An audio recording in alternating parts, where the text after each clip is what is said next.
This one, yeah, yeah.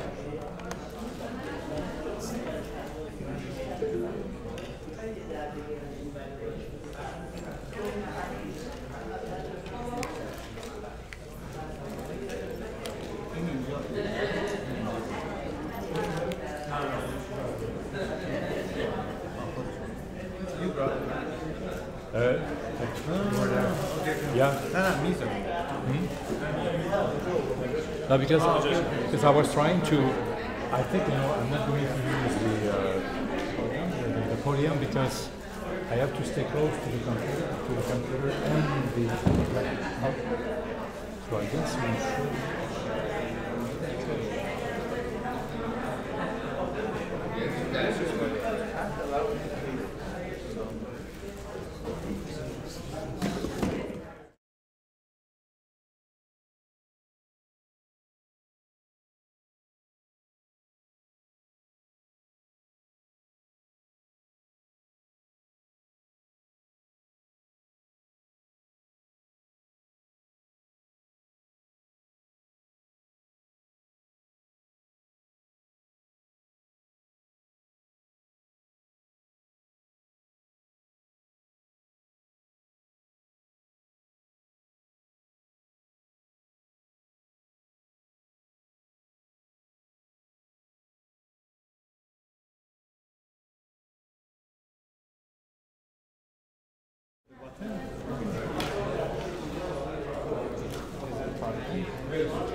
Yeah, because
خیلی خوش اومدید.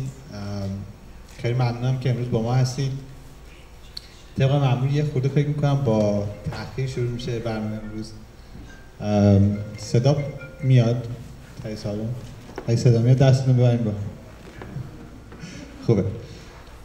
از خودم شروع میکنم. من میثاق هستم، قربانیان، یکی از مدیرهای Ibng و همچنین مدیر صرافی وینکو 5 ستاره.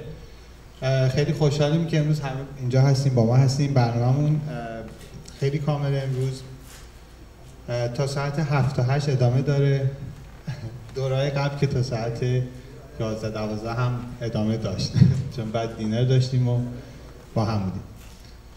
امیدوارم که امروز لذت ببرید از این برنامه. هدف برنامه امروز برنامه پرسونال دیولپمنت هست که آقای پاکنژاد حالا بیشتر صحبت میکنن در مورد این برنامه. من فقط میخوام اول تشکر کنم از خود همه شماها که اینجا هستین، بعد هم از اسپانسرامون، کسایی که کمک کردن، با ما بودن و تونستیم که برنامه رو امروز ارگانایز بکنیم، و همچنین از هیئت مدیره Ibng که خیلی همکاری کردن. خب اول یکی ما اینجا از اسپانسرامون میخوام تشکر بکنم. آقای باباخانی که نیستن. آقای باباخانی کجایی؟ آقای باباخانی که اونجا هستن. از کن پارس آقای مختاری و پرنیان. از کورمار که خیلی هم با ما همکاری کردن و پوسترها کار دیزاین رو برای ما انجام دادن. ساتن کبک، الان ساتن کبک کجاست؟ نیستن خودشون هنوز اومدن. باز صحبت میکنیم. ساتن خیلی کمک کرده، هم اینجا رو به ما آفر دادن، هم خیلی سپورت کردن و میبینیم برنامه‌مون خیلی کامله. یه بریک کافی داریم به زودی و بعد هم واین اند چیز داریم. و ساتن تقریبا هم همکاری کردن، هم یه 750 چک به ما دادن که اسپانسر کردن این برنامه رو. بعد خود آقای مهدی رفت‌پناه که خیلی همکاری داشتن. نیستن آقای رفت‌پناه، فکر می‌کنم میرسن. حتی ایشون از ساعت 9 به من تکست دادن که من اینجام. آره از 9 صبح اینجا بودن، تکست دادن من اینجام، کجایین شما؟ بعد دیگه از تایماز باید تشکر بکنیم که همیشه با ما بوده. ولی روزبه جان ایشون هم میان به زودی. بعد از خانم شیرین که یکی دیگه از گروه کینوفراپ که یکی دیگه از اسپانسرهای امشب هستن. لفوتوشاپ که احتمالاً یه سری عکاسی‌ها خواهیم داشت اونجا ستاپ کردم براتون که عکس بگیرن و عکسای خیلی خوب میگیرن ازتون. و خب شرکت خود من که اون وینکو اونجا اون پشت هستش، هم خواستیم بیان تشریف بریم. بعد از ساعت 5 ما تا 8 واین اند چیز داریم. هر کسی که از این تیکت ها نداره لطفاً یکی از این تیکت ها بگیریم، چون واین اند چیز 2 تا داریم. واین اند چیز باید حتما اینو بریم به بارتندر که بتونین شراب بگیرین و همچنین قرعه کشی داریم که در آخر برنامه انجام میدیم. ساعت حدود 6 و نیم قرعه کشی داریم. جوایزی هست از طرف شرکت خودمون، یه $100 امریکایی هست که خواست ببره حتما قرعه کشی میکنیم. خب من دیگه بیشتر از این وقتتون نمیگیرم. از بچه‌های هیئت مدیره هم چون تو اسپانسرها هستن فکر میکنم تشکر کردم. فکر میکنم دیگه کسی نموند. خانم سمی گوهر همینطور که یکی از اعضای Ibng هستن. این سمینار تقریبا ما حدود 6 ماهه که داریم تدارک می‌کنیم. خیلی معمولا این برنامه به نظر ساده میاد ولی تدارکاتش واقعا 6 ماه بوده که همینجوری میتینگ داشتیم و هر هفته هر ماه یک بار نشستیم با هم تا این به اینجا رسیده. از جعفر جان یه تشکر بکنم و پرمونت که من نگفتم از صبح از ساعت 9 صبح به من از 8:30 زنگ زدن که پشو و برنامه داریم و ایشون هم خیلی کار کردن، خیلی زحمت کشیدن، تک تک اعضا. آقای پاکنژاد عزیز که برنامه رو شروع میکنن برامون و همینطور از آقای ایوان شیناق که به زودی برامون یه برنامه دارن، اگزیکیتیو کوچ هستن و خب یه برنامه خیلی خوبی براتون خواهند داشت در مورد managing your personal impact for business and personal success که ایشون بیزنس کوچ هستن، جلسه‌های خیلی بزرگی اداره میکنن و امروز در خدمت ما هستن. Thank you, Ivan. Welcome to the Iranian community. Hope you will enjoy the event and we look forward to your session. So I'm just going to invite Mr. Ali Paknejad to start our first session for us. Thank you all for coming here. I think most of us are Iranians and we speak Farsi, so we will do most of the session in Persian, except from the second half of the session that we have Mr. Ivan Shunal and also from southern Quebec. Okay. لطفاً یه دست بزنید برای آقای پاکنژاد.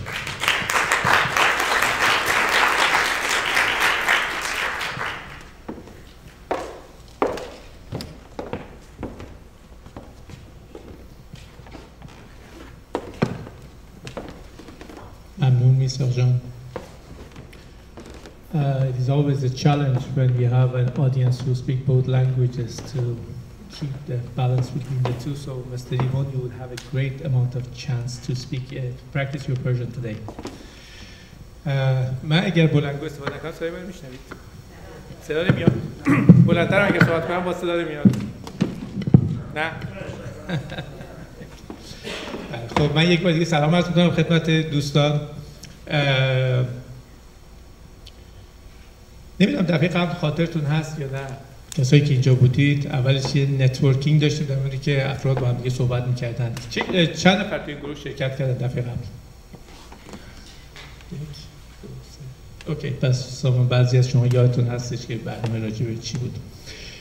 من سعی می‌کنم که یک قسمتی داشته باشیم به عنوان نتورکینگ که یه مقداری با هم دیگه بیشتر آشنا بشیم. The whole idea is just to get to know each other a little bit more. Just to give you a little bit of a background, I have been working at Dale Carnegie organization. I have been a certified coach, and we were giving training to managers and employees of the companies in terms of communication and leadership. Just making sure that there are aspects of our personal development that we need to work upon if we want to be more successful. And then there would be another part that I would like to elaborate upon. That's really the philosophical aspect that I'm interested in. Just to give you a little bit of a background, I have studied in personal financial planning, but I also did a certification in philosophy at the University of Quebec. And recently I have been involved with translation of a book which is called A Secular Age, which is a 900-page which just finished last month, and hopefully it will be out in the next couple of months. The book is all about a secular age, and what does a secular age has to do with business. How many people know Charles Taylor? One, okay. Two, very good. Well, you should know Charles Taylor because Charles Taylor is one of the greatest philosophers of our time, and he lives in Montreal. He used to be teaching at McGill. And for those of you who remember, there was a commission was coming out, the Commission Bouchard-Taylor, a couple of years ago, which was about ethnic communities, just telling them how they should, I mean, the government, how should like facilitate situations for ethnic communities. And Charles Taylor was on the panel. The reason I'm bringing up this subject is that this subject is not about, a secular age is not about business, it's not about how to become more successful, it's not about personal development. Although, as I was going through the book, I personally felt that I was personally developing. It gave me great amount of motivation, and it also, to a certain extent, helped me to become a little bit more successful. Some of the themes that the book was talking about, I thought would be interesting for business communities. One of the important themes that the book was concentrating upon was the idea of fullness. And what fullness means is that there are moments in our lives that we feel that life is worth living. We feel that something is meaningful, the type of activity that really is meaningful, we feel that our life is all about that. So let me elaborate that a little bit in Persian. این ایده توی کتاب چارلز تیلور در موردش صحبت می‌کنیم که یه زمانایی هستش که فکر می‌کنیم که زندگی ما یک غنای بیشتری داره. فکر می‌کنیم که این اکتیویتی، این فعالیت، اون فعالیتی که زندگی من در واقع راجع به اینه. و یه جوری کانکت، یعنی اتصال پیدا کردن با یک چنین فعالیتی، یک مقداری اون نوسیون اصلی هستش که تیلور در موردش داره صحبت می‌کنه. و خیلی از اوقات به خصوص در دوران ما ایده موفقیت اسوسییت شده به یک نوعی از موفقیت مالی. یعنی وقتی از هر کس بپرسیم که یه آدم موفق رو مثال بزن، حتما یه آدمیه که از نظر مالی بسیار بسیار توانا و قویه. So the idea of success somehow is associated with some kind of financial success. And the type of successful people that we are talking about, usually a kind of financial obesity. Oop, hello. Okay. A kind of financial obesity has become our ideal of successful person. That's something that I would like to invite to challenge, and something that we could be able to discuss about that. Another aspect of success that maybe we should consider and think about it. Some of those people who are a little bit less fortunate, that they have brought some kind of unfortune upon themselves. Something that I would call ethical anorexia. Ethical anorexia, I mean, people that from the ethical point of view, they are extremely narrow principles in terms of ethics. This is something that should be incorporated in our business practices. Let's talk about an example. How many people remember Bernard Madoff? You do. In 2008, Madoff was one of the the biggest fraudster in business community. He defrauded 4,800 people out of $65 billion of assets which he had under management. He was a money manager, and she defrauded like 4,800 people. And he almost lost $65 billion. That was the greatest fraud in the history of the US.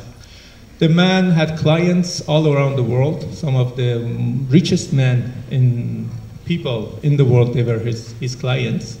I mean, he was making billions of dollars in his life. What happened? It was a Ponzi scheme. He was just getting money from here and giving it to there. All of a sudden, it collapsed in 2008 because the market fell and he couldn't maintain. What happens is that Bernie Madoff is in jail now. He's serving for 150 years, and he is making, believe it or not, 12 cents per hour working some menial work at the prison. Just, cleaning and stuff like that. So he has to work 3 hours to be able to buy a can of Coke. So this is a type of example of people from that high coming to that low. So these are, I think, the type of concepts that has to be incorporated into our practices in terms of business people. And if we are thinking of success, we should be thinking of success in terms of ethical principles. I mean, not all goals justify all means.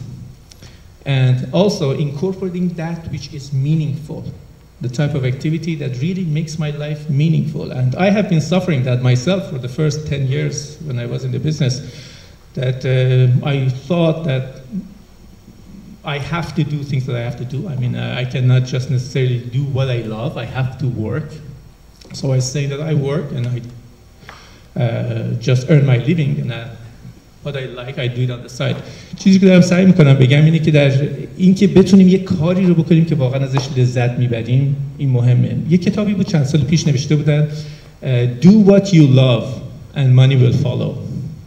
It's easier said than done. اینکه مثلا تصور کنید یه نفری که داره کار میکنه و بچه داره، مورگیج داره، خونه داره، به راحتی نمیتونه کارش الان ول کنه، ولی یه کاری که دوست داره انجام بده و حالا پول میاد. آره پول میاد ولی ما نمیدونیم کی میاد. اینه که it is a big challenge to be able to incorporate what we love at the same time having a productive life. I mean, I love to write books, but can I make a living out of that?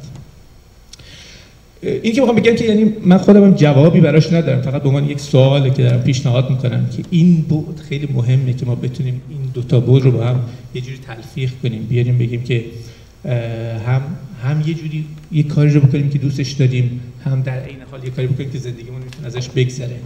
I still don't have an answer for it, but if you came up with a definite answer, let me know. فکر میکنم این یه پروسه‌ایه که در طول زندگی آدم یواش یواش میتونه باش اخت پیدا بکنه. ولی چیزی که به نظر من بیشتر از همه مهمه این تصویر، این the idea of success which is being fed with that I would like to challenge definitely. I mean, successful people are you people to me, and the whole idea of being more successful is just going from here to one step further. So I would like to all congratulate you for being successful people, for taking the time to attend a seminar like today, for making ourselves better. So that was just the context to get into some kind of activities and getting to know each other a little bit more, and also working on our development. به خاطر اینکه شما خوابتون نبره و این تمایل هست همیشه، من چون اگه جای شما بودم تا حالا خوابم برده بود، برای اینکه خوابتون نبره من میخوام یه ذره دعوت میکنم یه فعالیتی رو با هم بکنیم. اگه یادتون باشه دفعه قبل صحبت کردیم و گفتیم که وقتی شروع میکنیم سخت‌ترین کار اینه که راجع به چه سوژه‌ای میخوایم با یه آدمی که نمیشناسیم صحبت بکنیم. وقتی یه نفر برای اولین بار میبینیم چه سوژه‌ای رو میتونیم باشون شروع کنیم؟ کسی که نمیشناسیم. One of the subjects we can start to talk about when we don't know. So, آب و هوا, that's the easiest. The weather. Okay. Anything else? You look good. Okay. Hockey. We can talk about hockey for sure. Politics. We can talk about politics for sure. I mean, in Dale Carnegie, I don't know if I told you last time, in Dale Carnegie, when we started these classes, we used to saying that there are three things that you should not start your talk about these three subjects. Politics, religion, and sex. And a lot of people is what is left to talk about? So suggested that these need to be put for the last recourse. But definitely we can start talking about the name of the person, because we want to know the name of the individual, and hopefully we will remember it. The family name. How was your day? For sure, yeah. What's your profession? Are you enjoying the seminar? Are you? Are you enjoying the seminar? Yeah. So you already have enough topics to talk about, and I know that a lot of people didn't get to know each other. And as you know, I usually don't let people just sit there and listen. So don't expect me to let you just sit there. I have to get you involved in some kind of activity. بنابراین خب یه چند دقیقه که 7-8 دقیقه وقت میگیریم. میخوام که افراد بلند شیم و بریم هر کس با یه نفری که نمیشناسیمش صحبت کنیم. اونایی که نمیشناسیم هم معرفی بشیم.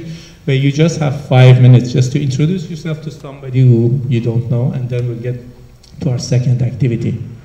1, 2, 3.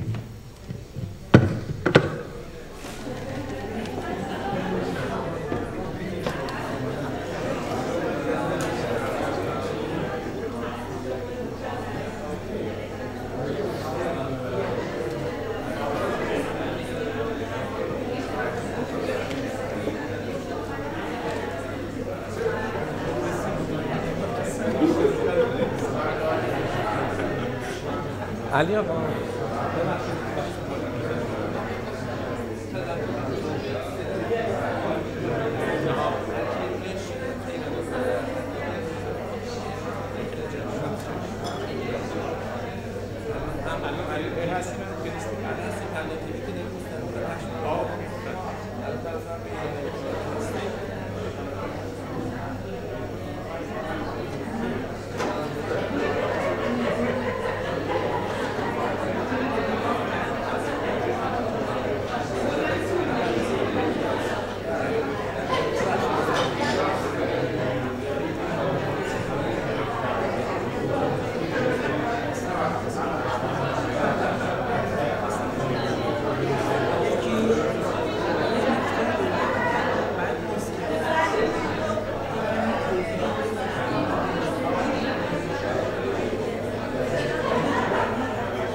دوستان آماده هستید که برگردیم به صندلی ها؟ Are you ready to go back to your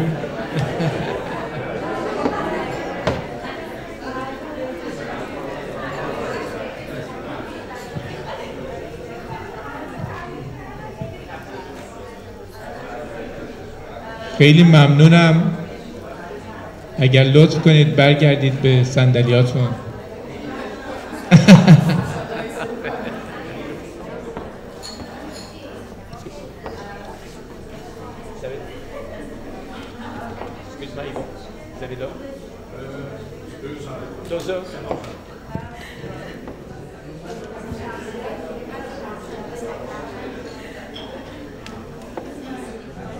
خب دوستان اگر موافق باشید لطفاً برگردید که ما جلسمون رو ادامه بدیم.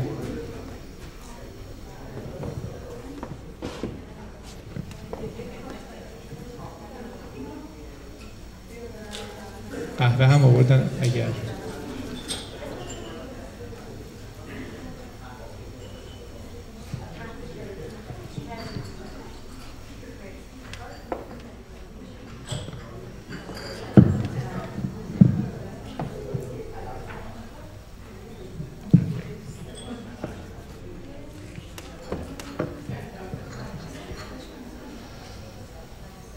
So how many people did get to know a new person? All right. چطور بود تجربه? How was the experience? Yeah, good. Tell me about it.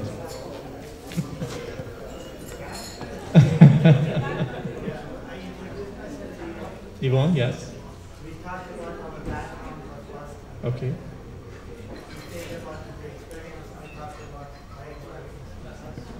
Okay. And what did you learn about him? Managing big companies is not easy. Mm-hmm. And you have to have a quick decision. Mm-hmm. Very good. Well, thank you. It's also important to listen, which shows that you've been listening while you were talking. Anybody else wants to share their experience? Whom did you get to know? کی شناختید؟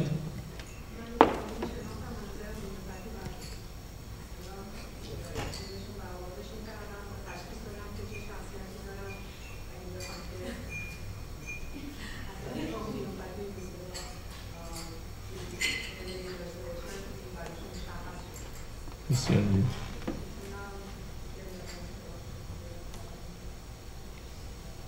خیلی ممنون.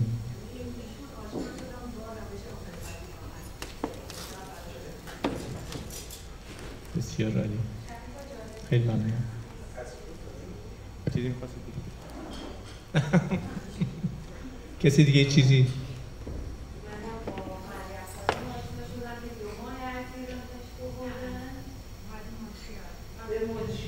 بله.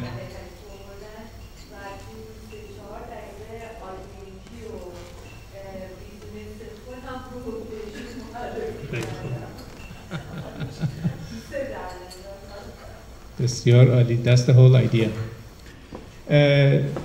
بعد در قسمت بعدی من می‌خوام شما رو دعوت کنم به یک حس sense of game. Just be involved. بخاطر از کردم جلسه امروز قرار هستش که ورکشاپ باشه. در واقع این نیستش که یه نفر بیاد اینجا صحبت کنه و شما گوش بدید. شما قرار درگیر باشید و افرادی که اینجا هستن سال‌های زیادی هر کدوم شما تجربه دارید و می‌خوایم این تجربه با هم شریک بشه. So we want to share all these experiences. So we want you all to be involved in sharing your experience because this is what it's all about. People who has tremendous amount of experience, so we don't want to just pass by. So you're not here just coming here to listen to me, but I'm here to listen to what you have to share. Another activity that we usually do, and that's can be very interesting in terms of the experiences that it brings out. We're going to create like 5-6 groups, and for these groups I'm going to give you like different principles, and among yourself you will have the chance to talk about these principles and teach others, and you have like 2 minutes to explain that principle to others. So among yourself you will be getting the chance to speak these principles, and then let us know what you think about this. So I have prepared certain principles. We'll create like 6 groups, and each group will have the chance to discuss this. I know it sounds odd, but once you get involved with it, you will see that it can be very interesting. So let's start from Mr. Ibng. we'll go from, we count numbers. 1, 2, 3, we go until 6. And then from 1, 2, 3, 4, 6, 1, 2, 3, 4, 6, and up until 7. You know? Number 1, just you say 1. Okay, 1.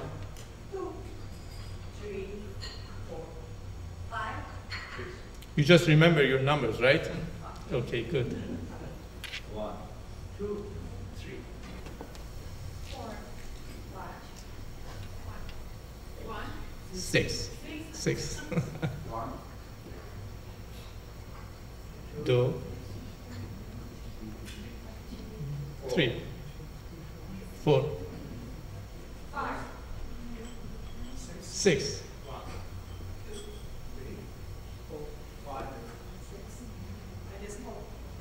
Oh, oh, Gulmira has that's 1. 1.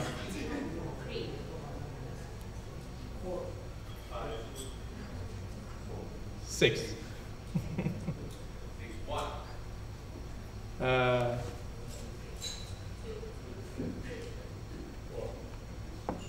کسی هست که شمارش نداره؟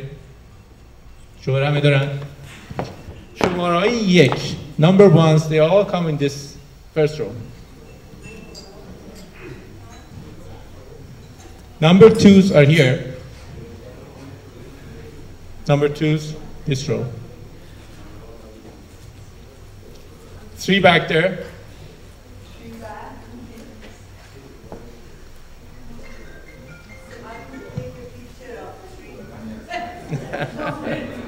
4.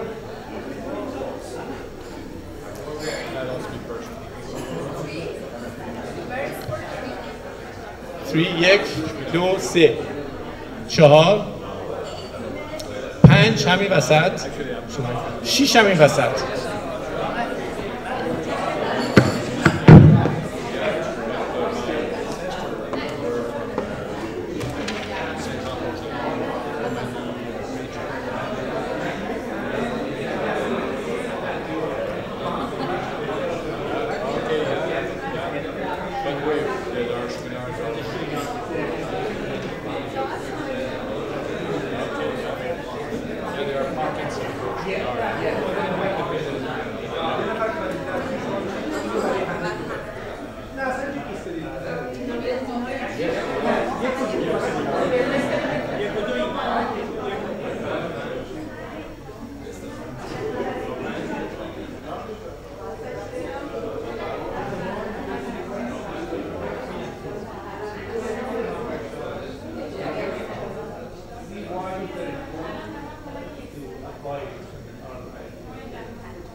کدومن؟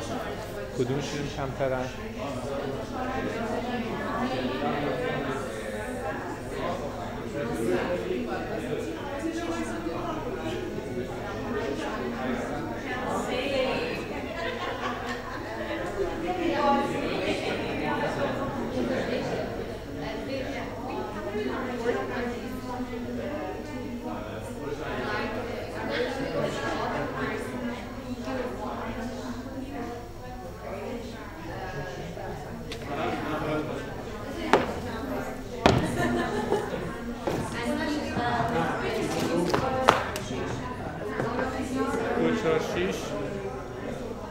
شیش اینجا هستن فکر میکنم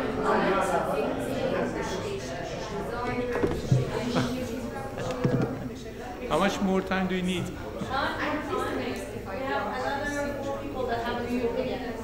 Okay. هر کس بیشتر از 1 دقیقه نه.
صدا میاد؟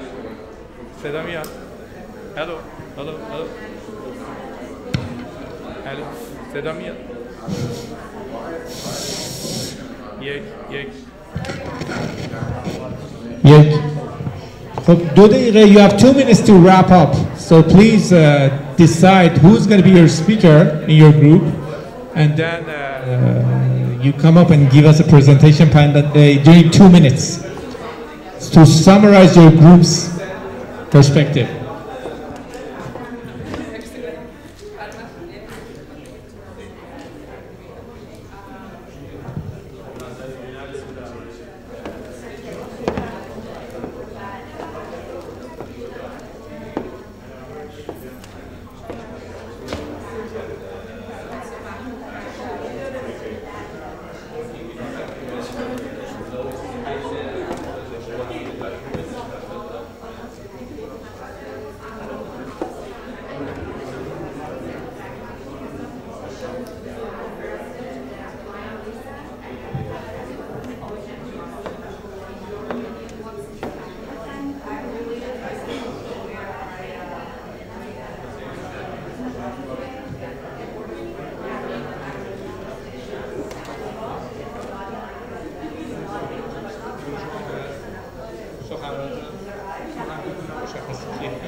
You know who's your speaker?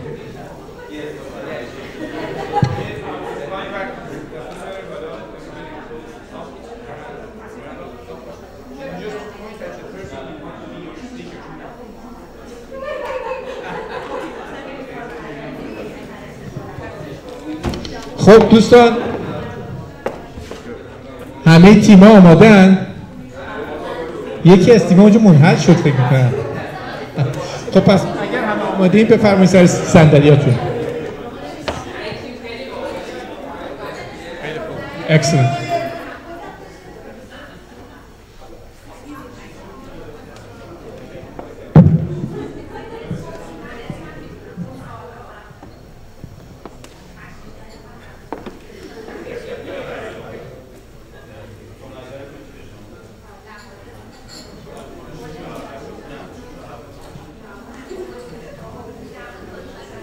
گروه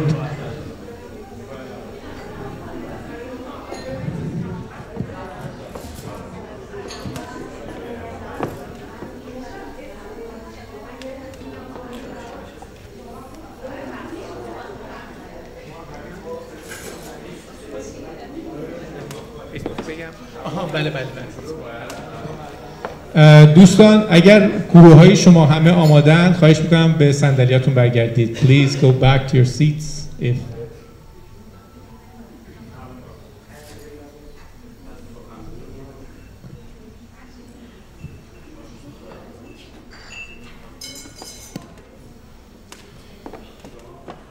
I'm just gonna wait a few minutes for people to get their coffee.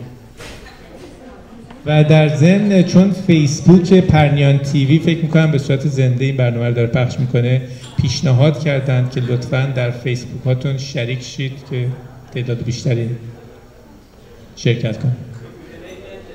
Canadian Iranian Facebook page is broadcasting live, so if you want to share it, you're more than welcome.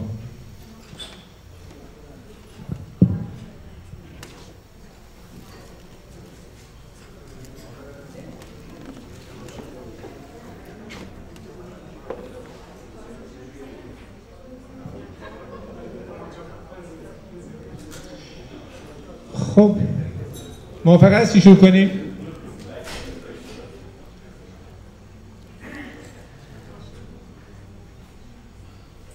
Just I'm going to wait another 2 minutes.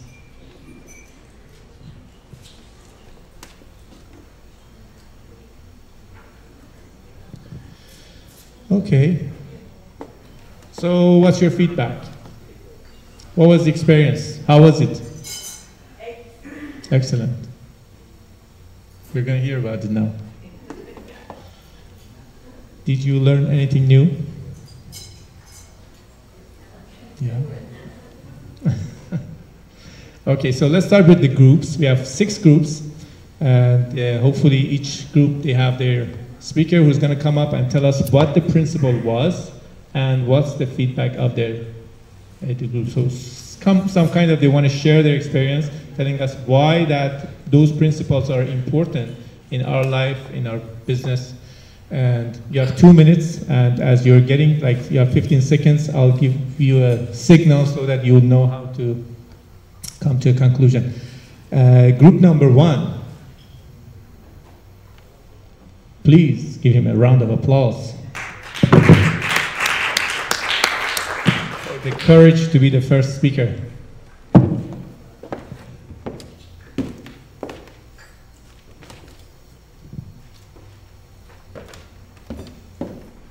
Hi everyone. As a representative of group number 1, we had the pleasure of working on number 3 and 4 on our list, which are arouse in the other person an eager want and become genuinely interested in other people. After discussing with my teammates, we came to the conclusion that it's very important to create that trust within your field, within every type of social relationship. Trust comes first. And how could you create that trust is by listening, by actively listening to the person that is in front of you. And how could you actively listen or make them understand that you're actively listening is through your body language. And the reason why this is important, it's because by building that trust, the person or the business that you're speaking with can right away say, where's the paper? I want to sign up with you. So I hope that helped. Thank you. Well, I should have asked Golmer to come last because, you know, lawyers are very comfortable speaking in public. And well, thank you very much for the eloquent presentation. Yes, absolutely, trust is crucial. I mean, without trust, how far can we go? And also listening, definitely, is what builds trust. So thank you for the small presentation. So let's go to group number 2. The speaker for the group number 2. Please.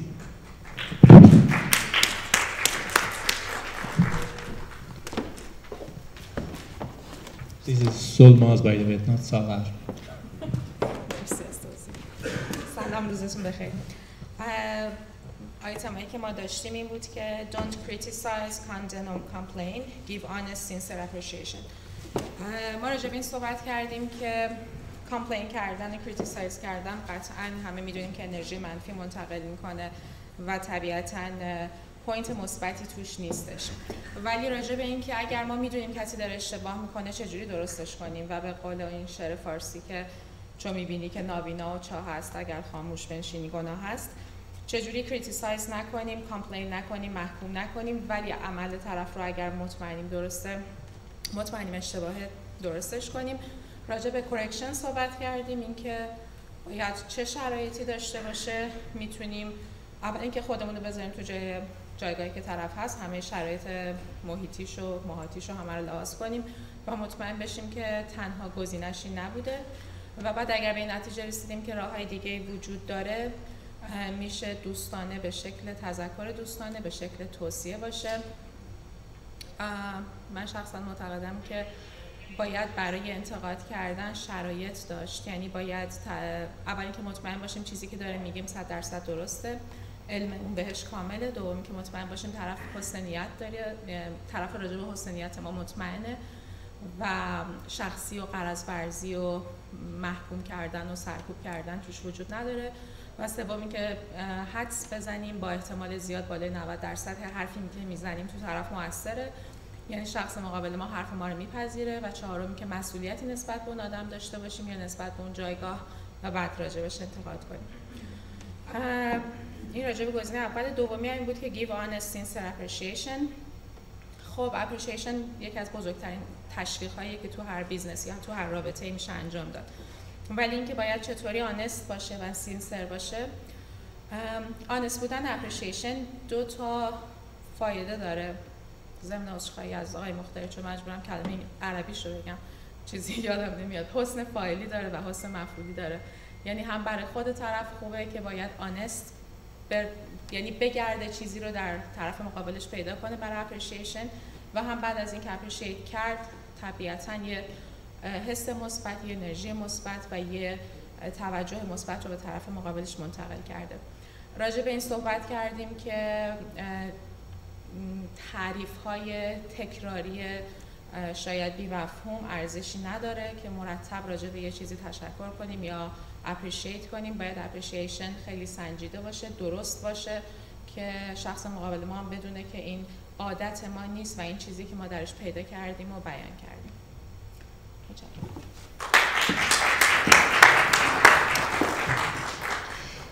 Thank you so much.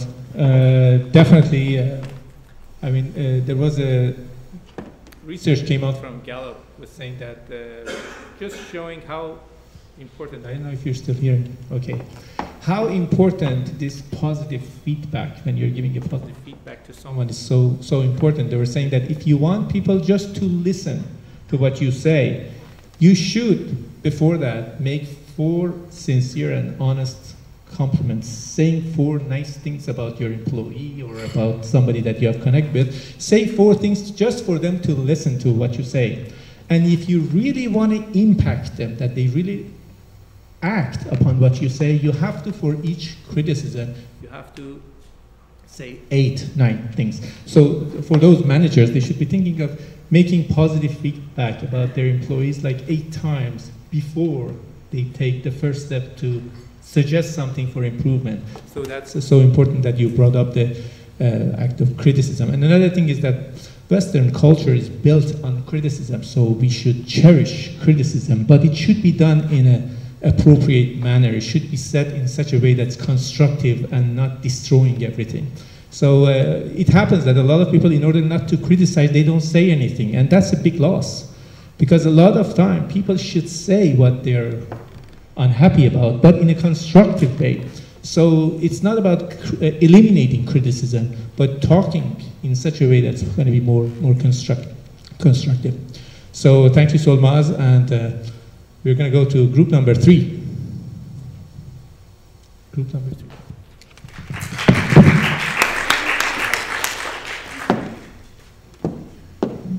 ضمن سلام و تشکر از همه حضار. ما 6 نفر بودیم. راستش سوژه صحبت خیلی روشن نبود شاید برای ما، ولی از این استفاده کردیم که چقدر خلاقیت برای هر کسی برای کارش. میشه بگید پرنسپتون چیا بود؟ کدوم پرنسپال رو صحبت کردید؟ 2 پرنسپال.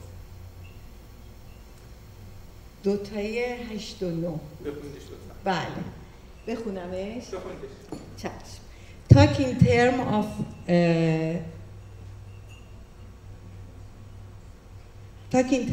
of the other person interest. که ما سعی کردیم اینترست های همدیگر رو بدونیم. 2 تا از دوستان متاسفانه یا خوشبختانه توی بیزینس نبودن و بقیه اون چیزی که براشون جذاب، یعنی من واقعا به عنوان یه چیز مشترک پیدا کردم، اینکه همه آدمای خلاق و کریتیو بودن. این جذابترین نقطه صحبت ما بود و خصوصا یکی از خانم‌ها که مسئول سیلز بود. نهمی هم make the other person feel important. این هم باز می‌دیدم که هر کدوم رعایت می‌کنن و در نهایت ما به این نتیجه رسیدیم که توی کار واقعاً مسئله یکی نالج کاره که خیلی مهمه، یکی پشت کاره. با این 2 تا فلز میشه هر کاری رو عملی کرد و خود من فکر میکنم هیچ کاری تو این دنیا وجود نداره که نتونم انجام بدم. امیدوارم موفق باشید.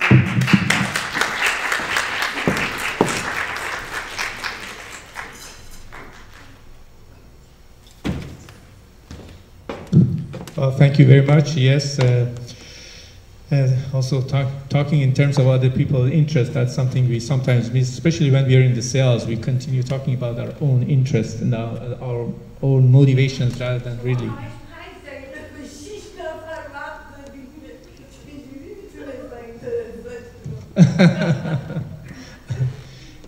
So we are going to go quickly for the next 2. I think we are running a little bit short of our time. I think it's group number 4. Okay.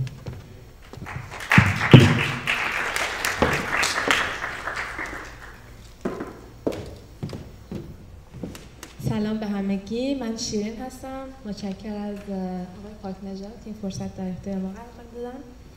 We want to talk about the smile. Smile will relax 48 muscles in the body, and it helps people to start to establish a trust. So when we are relaxed, so the trust will be more easier. It means that the first step to have a best client service is establish a trust. So to establish a trust, we need to be smiling. We should smile the first time. The person think that how he's important or she's important for the person that want to give him or her the service. So first thing, smile. Second question is remember that the person's name is to that person the sweetest and most important sound in any language. So you don't know how a customer or a client or a friend wants to be important to the person. So when we call the person by his first name or her first name, the person is so happy because he thinks that, oh, I'm important for this person. So the trust will come after. So first thing, smile. Second, call the person by his first name, and that's our point. Thank you, everybody.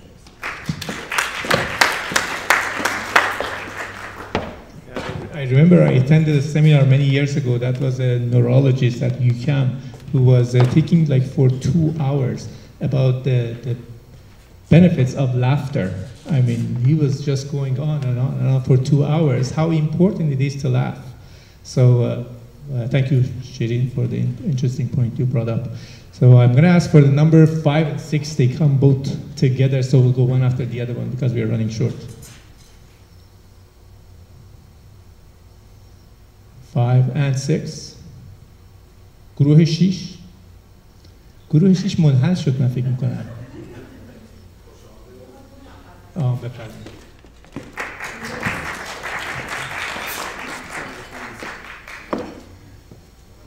Hi everyone, I'm Lida and it's a pleasure actually being with you today.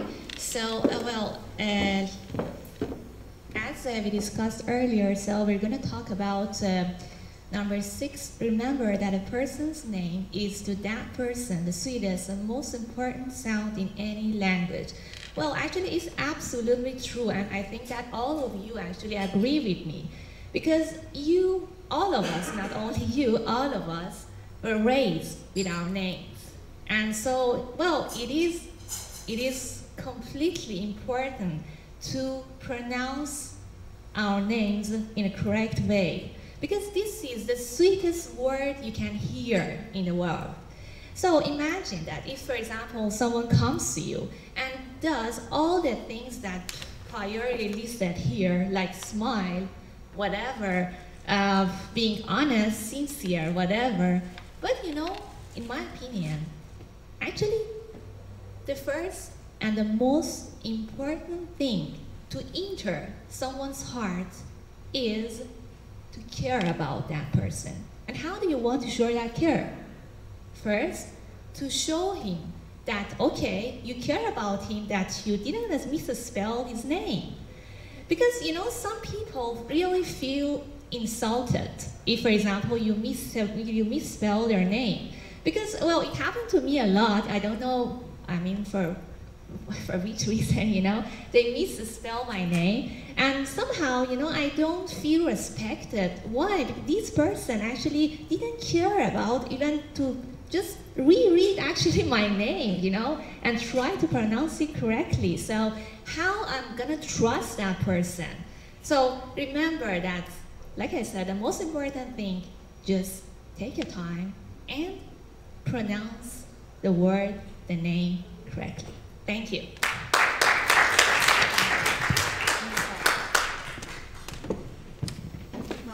ایشون انگلیسی صحبت کردم، من فارسی صحبت میکنم. پروین زرساف هستم و راجع به آیتم 6 هست. Remember that, excuse me, have be a good listener, encourage others to talk about themselves. ما اگر شنونده خوبی باشیم و بقیه رو به اصطلاح تشویق میکنیم که بتونن راجع به خودشون صحبت بکنن. حالا ما چجوری میتونیم شنونده خوبی باشیم؟ وقتی که شما شخصی داره صحبت میکنه ما با توجه اولا با نگاهمون نشون میدیم که توجه داریم به اون شخصی که داره صحبت میکنه. بعد با حرکاتی که به قول معروف با بدنمون انجام میدیم اون رو به اصطلاح بیشتر تشویقش میکنیم و در واقع از نظر من اون موجی که با توجهمون میفرستیم طرفش اون طرف میگیره و تشویق میشه که بتونه بیشتر راجع به خودش صحبت بکنه. یعنی یک اعتماد به نفس مضاعفی رو در شخص ایجاد میکنیم تا راحت‌تر و خیلی مطمئن‌تر راجع به خودش صحبت بکنه. من راجع به بخش 7 اینو فقط تونستم بیان کنم. خیلی متشکرم.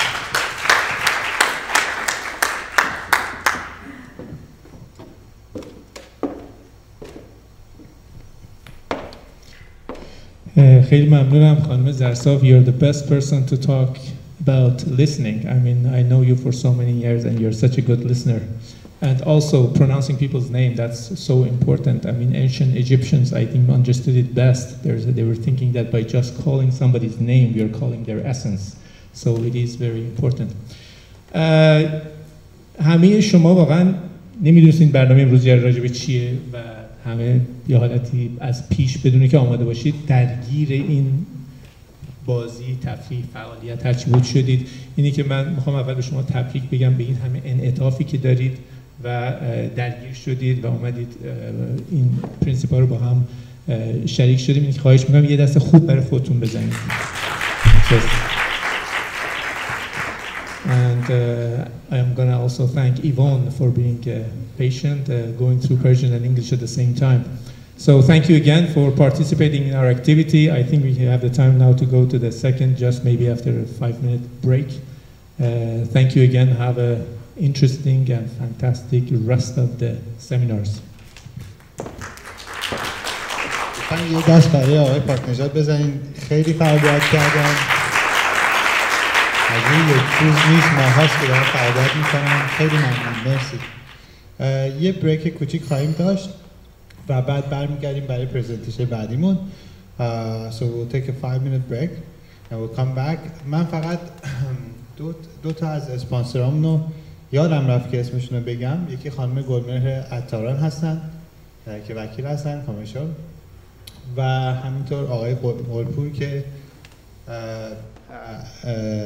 اینسپکتور هستن و البته اسپانسرامون ساعت 4:30 خودشون معرفی میکنن و دعوت میکنن که تشریف بیاریم ببینیشون. پس let's take a 5-minute break and we will come back with the next presentation. Thank you.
Can I have your name and title of your speech too?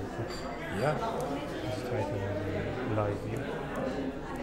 Actually, I can give you a business card or. Yes, no? but I need your title of your speech. Okay.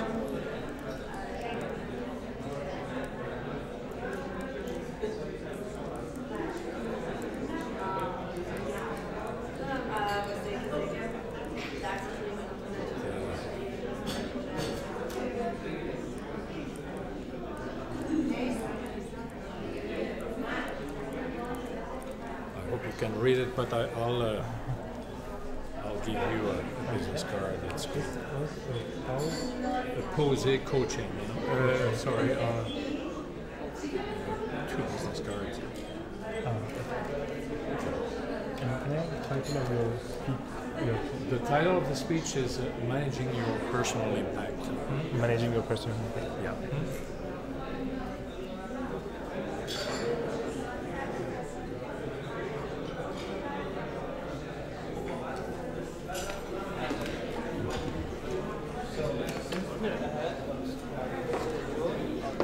Okay, thank you. I'll take it 5 minutes. No, that's good. I'll do just a little bit about my Ibng. Okay. This is the other guy's name, so I'll do a bit about Ibng and then I'll call it, okay? Okay, fine.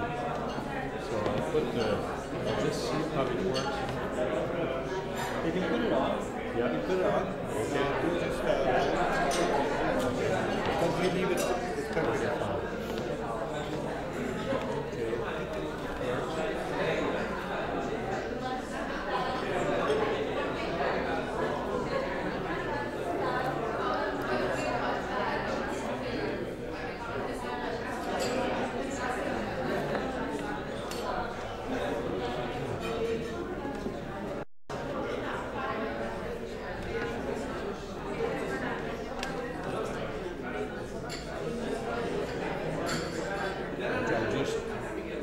Check. If I go slowly, it works.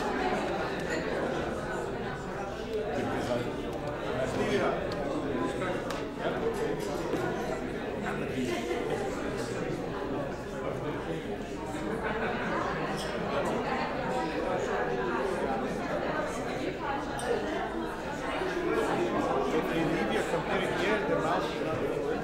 No, it's too far. I can try it.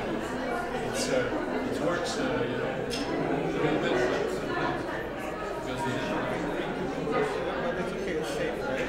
Yeah, and unfortunately the computer is too large for the shell. Anyway, I'll explain. It's all good.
خب دوستان عزیز، بعد از عکسی که گرفتین و صحبت ها لطفاً تشریف بیارین که جلسه شروع بکنیم. Dear friends, please return to your seats. ظاهراً داره خوش میگذره. خب خوبه، خوشحالیم. و عکاسی داریم.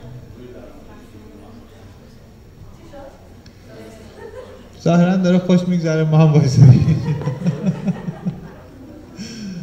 لطفاً برگردیم که یواش یواش سشن بعدی شروع کنیم. البته بعد از عکس گروهی.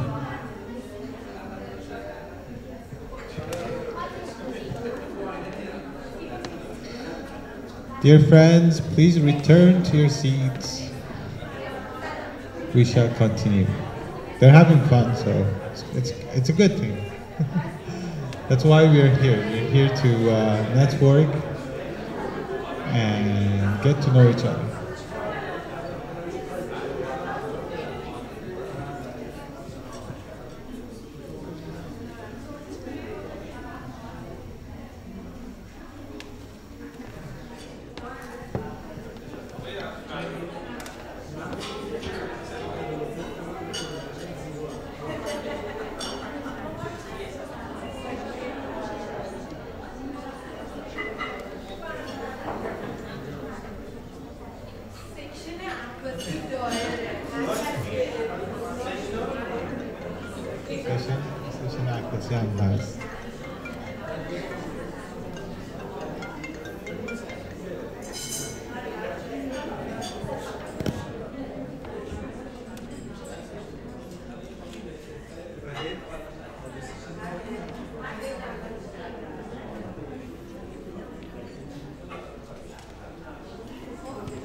خب دوستان لطفاً تشریف بیارین که باید سرسر شروع کنیم که وقتمون روی اسکیجول بریم جلو. Everybody return to your seats. بلند داد.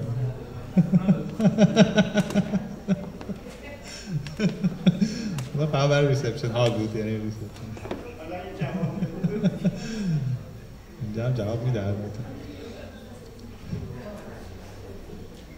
Okay.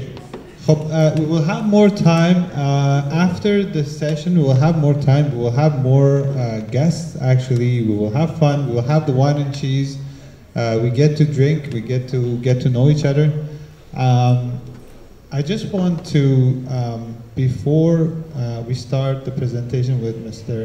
Ivan Trina, who is our guest, and we are really honored to have him here. I want to just talk to you a bit about Ibng, Iranian Business Networking Group. We started actually, I didn't start this, but Ibng started in 2006, if I'm not mistaken, 11 years ago, and a whole bunch of people. Group of people from the founders. We have here Mr. Baba Khani, Mr. Patnejad, Mr. Rafat Panah, Mr. Gurbani, my father, and Ms. Sami Baha. So they started, and it was a group of people to help out each other, the community, and do business. And it's been about 11 years that they have been having weekly meetings, non-stop. So if you can all applaud Ibng for this.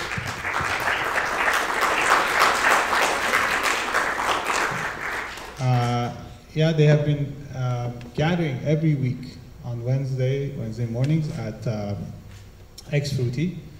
And basically these meetings are always there. So whenever you guys want to come see us, you can find us at X-Fruity.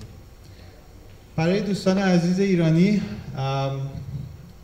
هر چهارشنبه ما در رستوران اکسفروتی صبحونه میکنیم. از ساعت 8 صبح تا 9 اونجا هستیم. 7:45 تشریف بیارین که 8 با ما باشین. Ibng 4 تا هدف داره.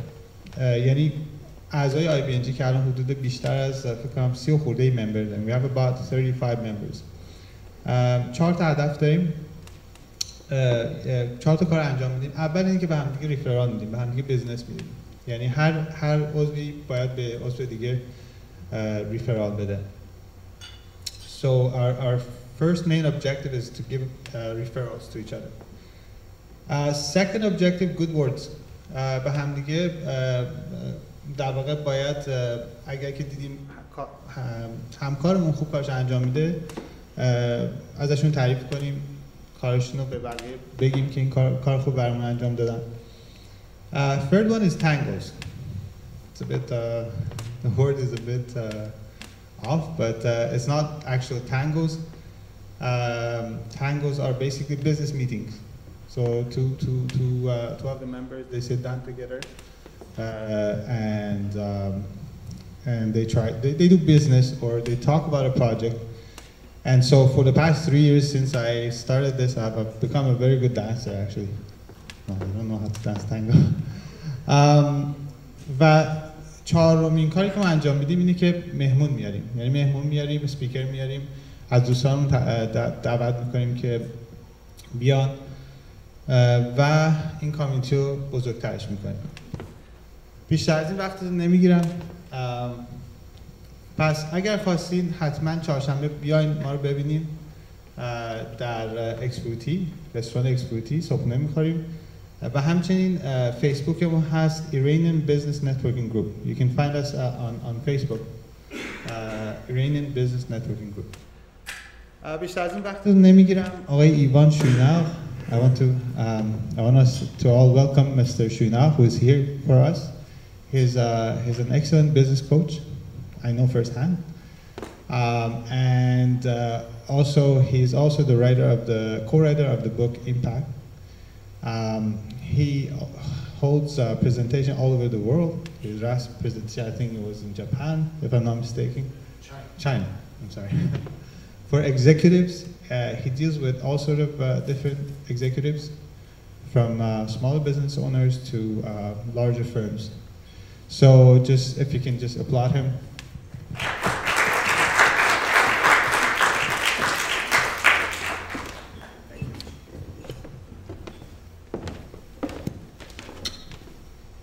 Okay, so technically we had to arrange everything so the cables are at their extreme, section, but I hope it works well. So,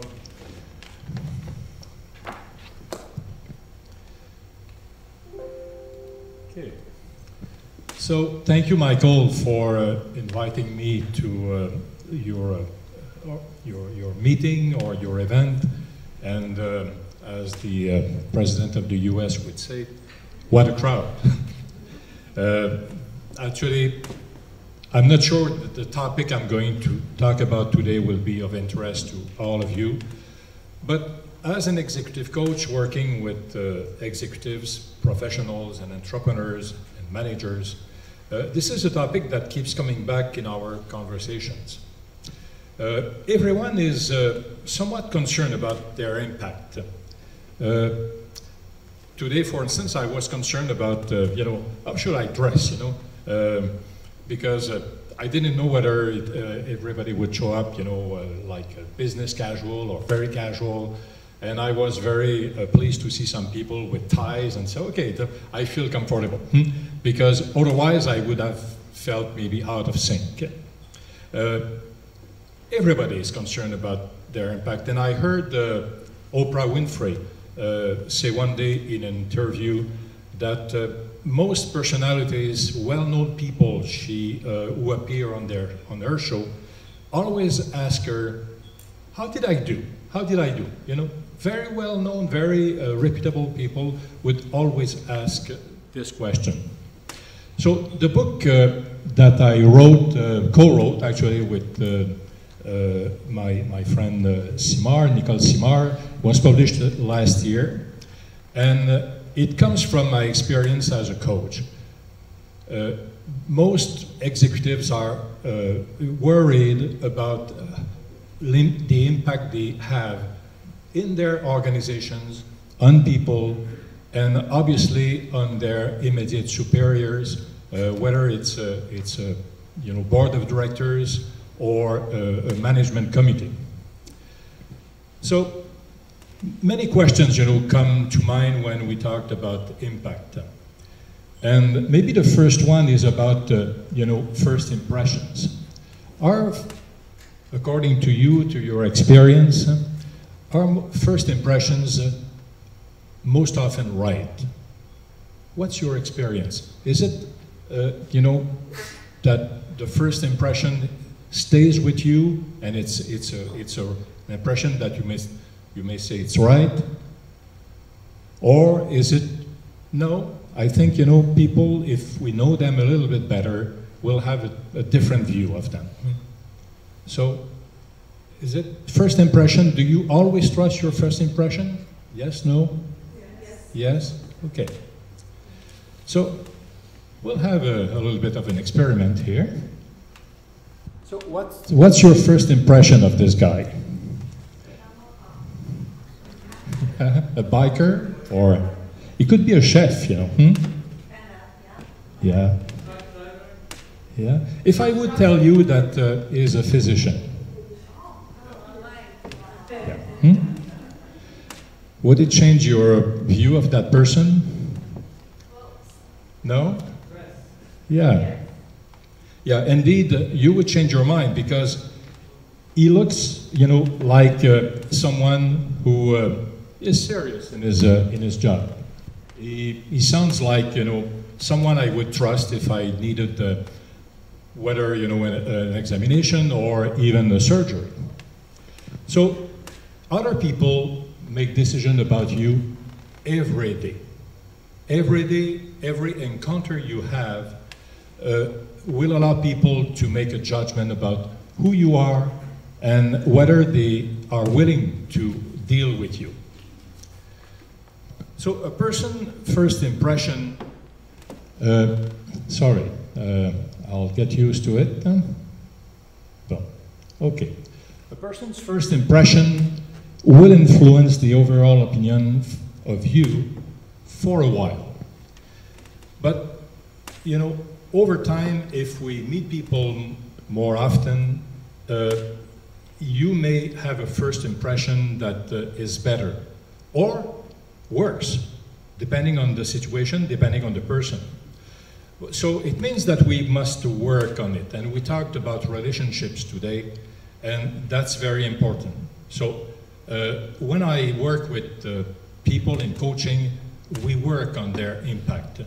We would like, to improve, for instance, their overall credibility.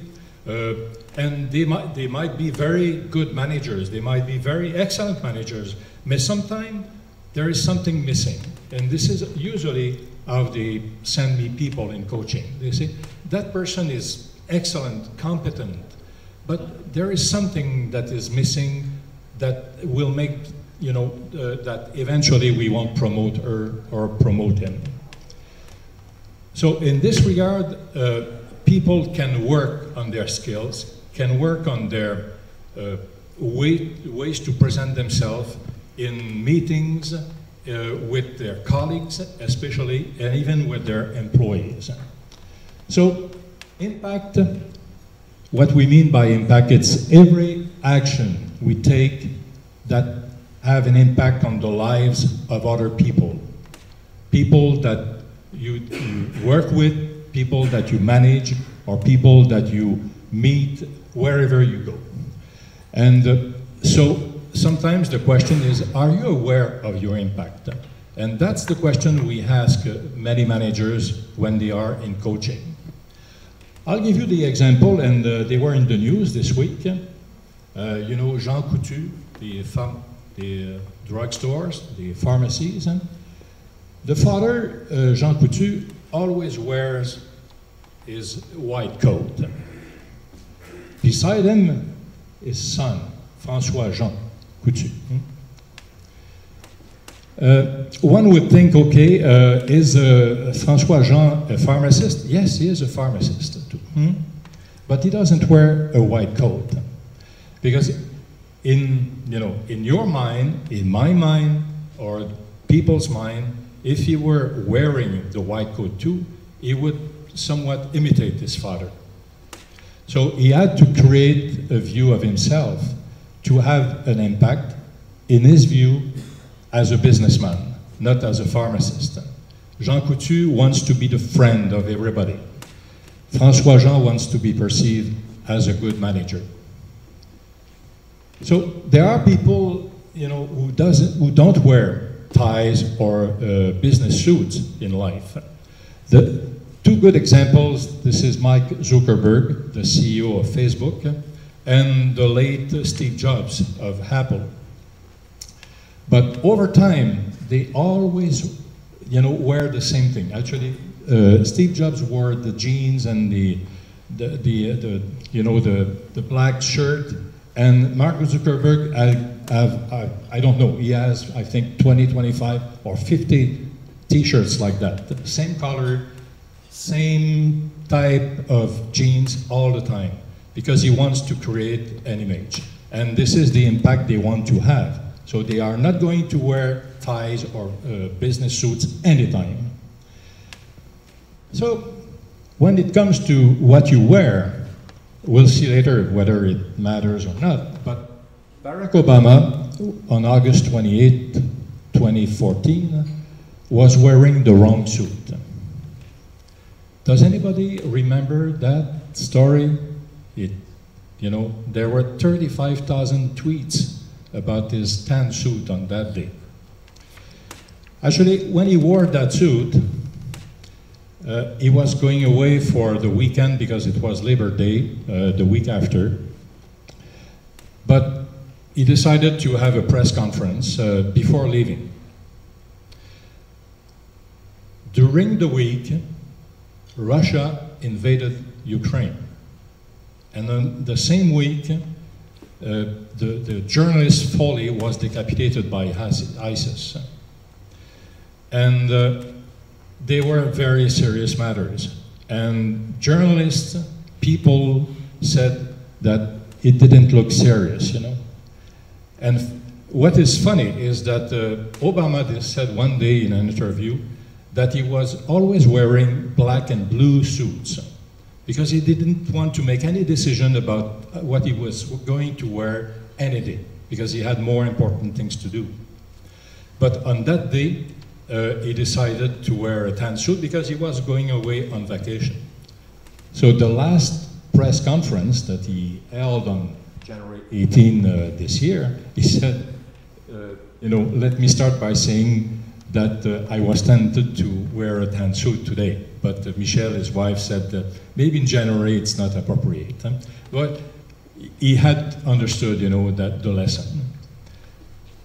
So every day we meet people of all, you know, venues, all kinds, and everybody's got what we call an onlyness impact. It's only you, you know. We cannot repeat you. We cannot clone. Maybe one day we will be able to clone people, but everybody comes to life and to business with different ways to show their personality, and this is how they are going to have their impact. You too. So obviously the guard, you know that you're not going to have a lot of fun with him. He will make sure that you follow the guidelines.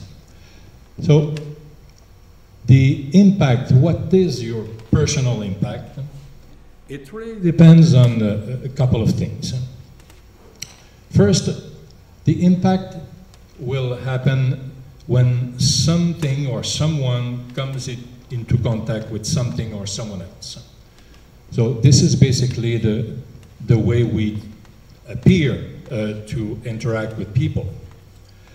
And it doesn't have to be a big clash or a loud crash. An impact can be quite softly and quietly and still be mighty effective.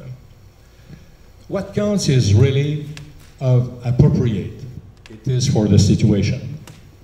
And as a reason, today I was wondering, okay, what am I going to wear? So when it comes to individuals making an impact, personal impact, we think in terms of leaving something behind that wasn't there before. Personal impact is changing someone else's view, stimulating them about you. It is challenging sometimes, but we want to provoke people somehow and inspire them or motivate them. So choosing your impact, it's really sometimes difficult. But for instance, someone speaking to a large number of people who need, to be motivated and inspired, may need to use a lot of energy and enthusiasm to get this message across. But the same message, if it's a one-on-one situation, may need to be delivered in a very measured way, a calmer style, so the other person doesn't feel overwhelmed by you. So in both cases, the speaker is making a personal impact, but is choosing the impact that is relevant to each occasion. When it comes to communication, first impressions, getting your message across and influencing others, that's very crucial. You'll make a personal impact no matter what. So it can be positive or negative. So it's the reason why, and I will say it later, you better prepare yourself to have a positive impact instead of leaving it to chance. So if you're in the business world, you've obviously impressed enough people with your skills and capabilities to get where you are. You are already impactful. And I was quite impressed to read what the firm Permont is doing in terms of slogan. You build trust and friendship. I said, what? It's amazing, because that's exactly what I have in mind, is over time, if you can build friendship with people, they'll keep doing business with you. But if the relationship is not fruitful, in their minds, they will go elsewhere. In the executive world, we talked a lot about executive presence. And I mentioned that at the beginning of my presentation. So executive presence, this is what's missing to a lot of people who don't get hired, who don't get promoted. But it's not all, it's one part of what people are looking at. So the executive presence, how we can define it, it's the ability to project genuine confidence that inspires the trust and appreciation of others. So it's not just charisma, because we learn a lot, in the news about people having charisma, but it's more than that. It's more than having good presentation skills, and it's more than dressing well.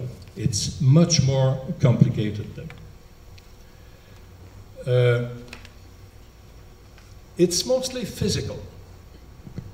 And executive presence is something that we can see, that we can hear, and that we can feel. It's very much like leadership. You know when people are leaders. You feel it, you can hear it when they speak, and you can see it in your own eyes. Okay, that's a leader. Same thing with executive presence. So it's the reason why it's hard to explain exactly what it is. But there are at least three key elements that we have recognized over time that makes people present, as executive present. They are gravitas, communication, and appearance. And we will see each one what it means and how you can do it. Gravitas is really how you act. There is some kind of seriousness behind this word. It's grave. So Alex Tillerson, who is the US Secretary of State, used to be the CEO of Exxon, has a great executive presence. Every time he speaks, we listen to him, we feel that he is a serious guy, he knows what he is talking about. maybe we cannot say the same thing about his president. Angela Merkel, the same thing. Great executive presence. Obama, it's very impressive to see him perform in a press conference or in a speech.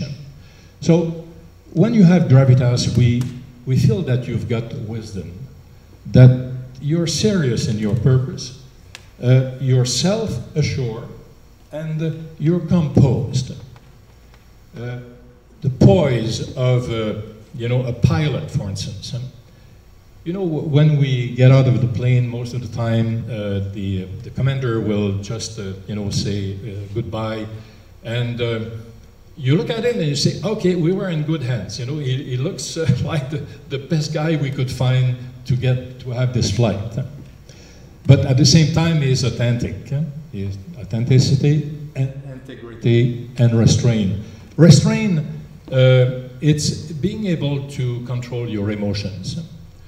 And I keep giving the bad examples we have, and the really bad example we have right now is the President of the United States in terms of impact, because every time he speaks, we wonder, okay, what's going to come out? Huh? And it's always surprising because he's got no restraint. So someone who's got gravitas has restraint. Communication, it's how you speak, the tone of your voice, the speed at which you speak, you talk, and the pitch, the level of pitch. I have been, I'm coaching executive women to correct a little bit their pitch. And women have a tendency to have a higher pitch than men, obviously, you know that. And Alfred Tomatis, who was a surgeon, a French surgeon, who passed away several years ago, wrote a book called The Ear, l'oreille, And during his research, he found out that men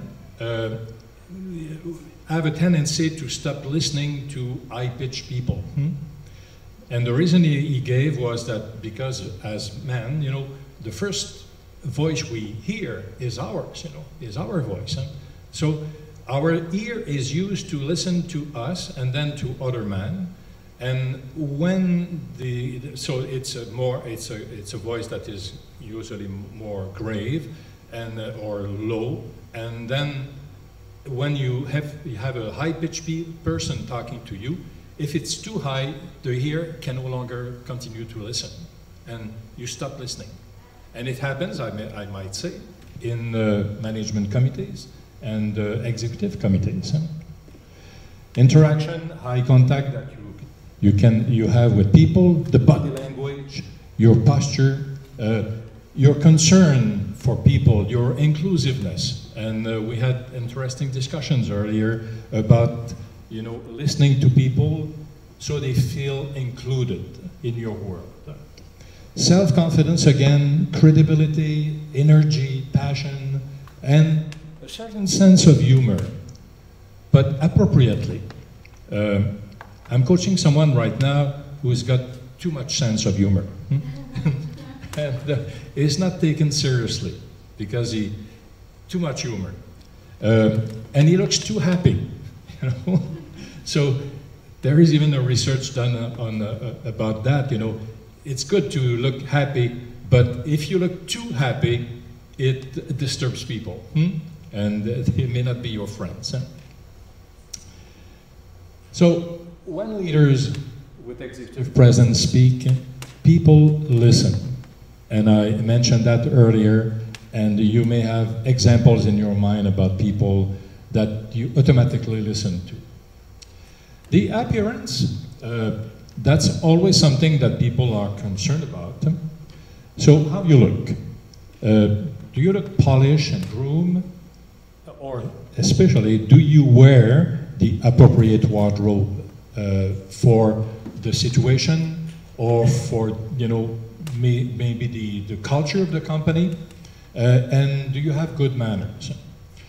The appropriate wardrobe is, you know, a point that, you know, has been in the news for many years now, since we have casual Fridays, and people wonder, okay, what am I going to wear? And for men, it's a big problem because, you know, you wear almost always the same thing, and then on Fridays, if you are in a law office, law firm, for instance, okay, so I cannot wear the same thing all the time, but my taste may not be appropriate, you know, for what people expect to see from me. So sometimes you see extremes, you know, jeans that are not too well cut, or otherwise, you know, shirts that maybe are a little bit too flashy. So the appearance in terms of your impact is a non-issue, basically. That should be a non-issue, but if you don't have it right, you may not get the rest. So if you're dressed properly, it becomes a non-issue.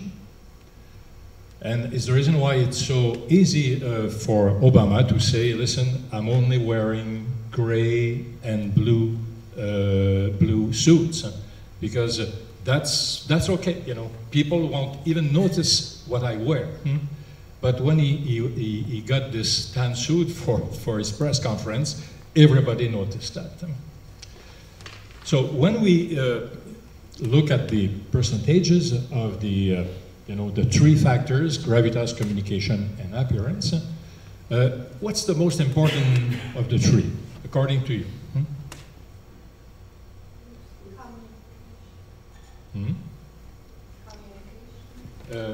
Communication?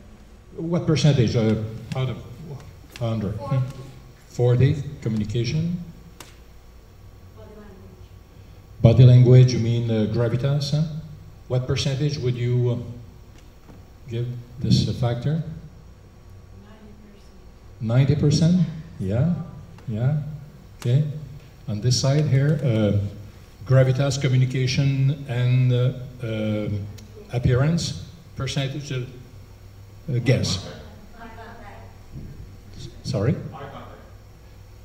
No, but I said in terms of percentages, you know, what percentage would you give, for instance, gravitas, communication, and appearance?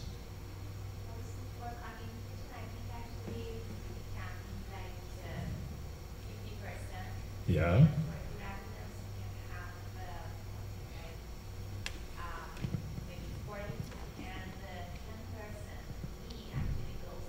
Yeah, you're pretty good, you know. A survey, a global survey, among 5,000 executives in the world, they you know, provided the answer about the importance of each element of executive presence as perceived by others. Gravitas, 67%. The communication factor, 28%, appearance, 5%.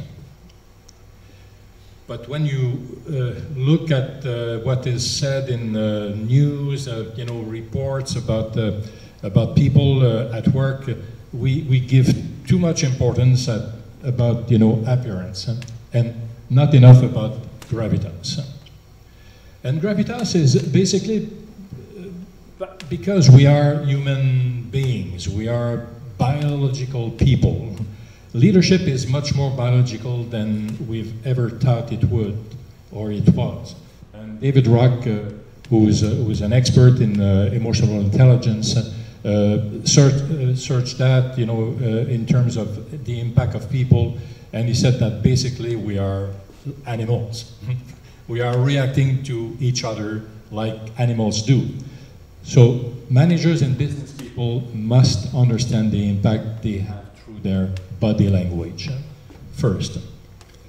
And my coaching with executives is basically, I would say, 70% of the time, that's the topic we talk about.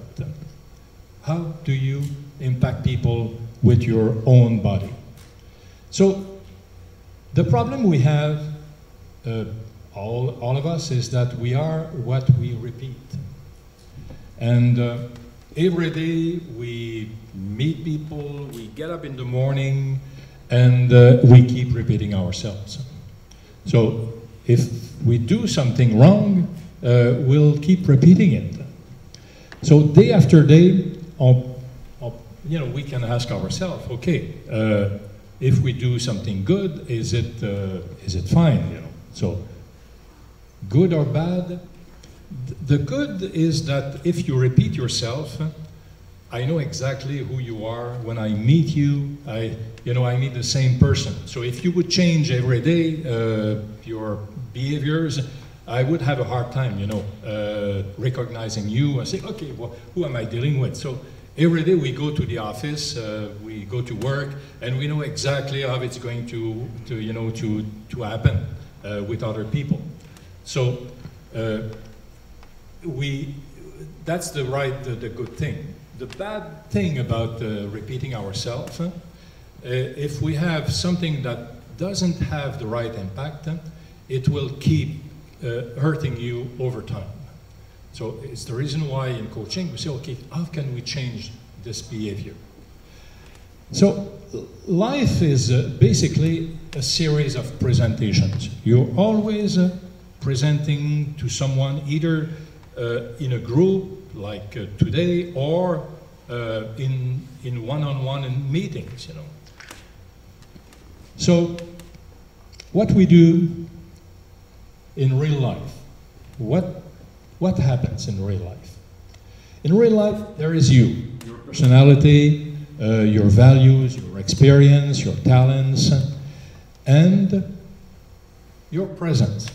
How you present yourself, either with confidence, with credibility, with assertiveness, authenticity, and gravitas. And the impact is usually where you're in business you want to influence people, you want to help people, do business with you because they know you better. So what you say, the key message, the clarity of your message, or the content, the right content, and how you say it. So it seems that it turns by itself. So how you say it, your intonation, your gestures, and so on. So the impact will come from all those things. So it's not necessarily what you say, but how you say it, and your presence, your impact. So at the end of the day, you'll develop through that some kind of a personal brand. And it may surprise you to present that as a personal brand, but I think you should ask yourself the question, what is my brand? How do people relate to me like they do with other brands, Coca-Cola, Apple, and so the branding that you have to develop is the promise that you make. When you buy an Apple computer, there is a promise that comes with it. So there is an expectation and ultimately an experience that people will live with you.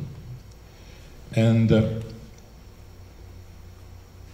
question that we should ask ourselves every day is that what place do I want to occupy in everybody's mind?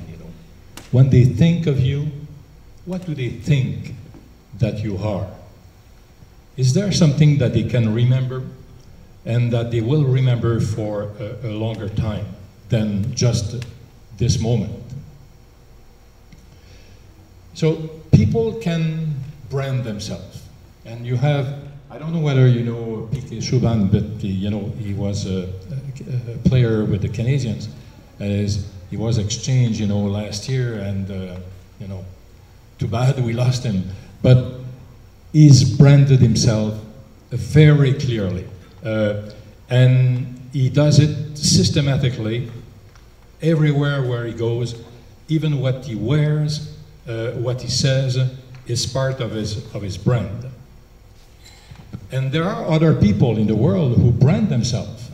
Madonna, Celine Dion, who just launched, some purses that she sells in some boutiques here in Montreal. Trump, Trump, it's a name. And Bloomberg, same thing, you know, the former mayor of New York City. So it's possible to brand yourself. And how you do it, that's a template for you. So how do you brand you?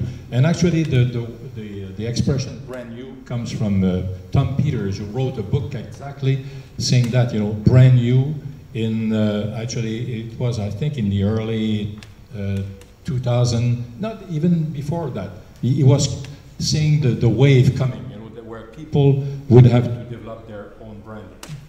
So your branding comes from your style. Do you have any charisma? Your manners, your professionalism, your knowledge also, your expertise, your experience, your education. And you also have, you know, some part where there are talents that belong to you only. And your passion, whatever defines you in terms of some qualities or some specificities that people will recognize in you as your brand. Sorry, okay. Because the problem we all have to develop our personal impact is that personally we are always focusing on our abilities, our values, our experience, our skills, our beliefs. But the problem is that it's not seen by other people. Other people see you, how you look, what you say, and how you sound. And your goal, in terms of personal impact, is to develop a positive image. What is coming, what is below, you know, values, skills, experience, beliefs, and abilities, they just develop some kind of view about it through what, you know, they've seen as how you look, how you sound, and how you say. And then they can make up your mind about your values and your experience. So it's a very difficult challenge, you know, to create an environment where people will trust you and see what is at the bottom. So your personal impact will basically come from your energy. So where you focus your attention when you're with people, what kind of values do you want to promote or to talk to mention to people? Empathy, how you respect other people in your life and your work. If people feel respected, they will want to deal with you. The emotional connection, you know, how you understand and share your feelings. Doesn't mean that we are always open books, but there is a way we can project to people how we feel, and there is automatically a connection that people will feel. Today we have to be very concerned about our digital impact, sorry. I don't know how many of you are on Facebook or LinkedIn or Twitter. It tells a lot about you, and today I must say that I've got a large network of people on LinkedIn, and it's always a very good source of, you know, of information to know what is this person up to. Whether the person, you know, has got certain values. You see you know, in terms of career, the leading direction that this person has taken over time. So before dealing with anybody, you look at the LinkedIn profile. So, okay, is it a person I want to deal with? So digital impact, make sure that you don't put anything on LinkedIn or Facebook or Twitter that would have a negative impact on your career eventually. So it means that you have, you know, we have to build, sorry, it goes too fast. You have to build your personal brand with what you already have. You cannot invent what you don't have. So you have to start with what you have in terms of talent, everything we saw earlier. So, but eventually you say, okay, what am I going to build with that? It starts with you all the time. How you see, how you feel about yourself. So you're somewhat capital for someone. And you build over time your relationship capital. So that's the key to developing your brand and to create the impact that you want to have. Because every day you are under the spotlight. You may not be, cognizant of that, you may not think about it, but all connections you have in a single day or in a week puts you under the spotlight, and people under the spotlight see you as someone that is whatever you want to promote or not promote, that becomes bigger than life because of the spotlight. So the key point, I think, is your presence or your lack of presence. Talking about lack of presence, I'm the former president of France, François Hollande, was terrible at being present. There are videos, where he's kind of turning around, not knowing where he's going. There is a video where Angela Merkel, really push him, all around. Obama did the same thing with him, lack of presence, and it's the reason why I don't think he ran another time, in France, because people didn't feel him. So your presence, it all starts, every day. So it's 24 hours a day, 7 days a week, 365 days a week, a year, I mean. And it's true when you're here, it's true when you go to the grocery store, it's true everywhere. You must think about who you are all the time to project the right person you are. And if you're a manager, if you're the boss, if you're the owner of a business, and you go to the grocery store and you meet an employee, you just happen to be there, both of you, you're still the owner of the business, you're still the manager of this guy, So never, underestimate the impact that you may have just because, it's okay, it's the weekend, or I'm not at the office. Ronald Reagan saw himself as the commander-in-chief. He said that one day that he noticed that there were cameras all around him most of the time. And so he was filmed or videotaped or photographed all the time from all angles. And he said, I'm really the commander-in-chief. So it means that I have always to stand straight. And when he walked, when wherever he was, he would stand straight, because he wanted to represent who was our commander-in-chief. So that's the view of having an impact. He could have decided otherwise, Obama never, decided to look like the commander-in-chief. He wanted to be the controller-in-chief most of the time. But for Reagan, that was an important thing in terms of his impact on people and obviously the population. So what do you want to be recognized for? One maybe first step is to ask yourself how your colleagues, how your friends, your clients would describe you. It's a good exercise maybe to do with people who trust, because some people may be too happy to tell you what they don't like. And then think about what people take away when they are with you. What is it that they get from you that they can go away with? And then, do you have a personal signature? Is there something that makes you different.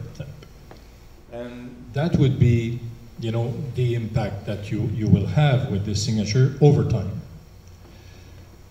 So, you know, I think that you can decide whatever you want, but at some point, to have a personal signature, to have a real impact on people, you have to be good at something.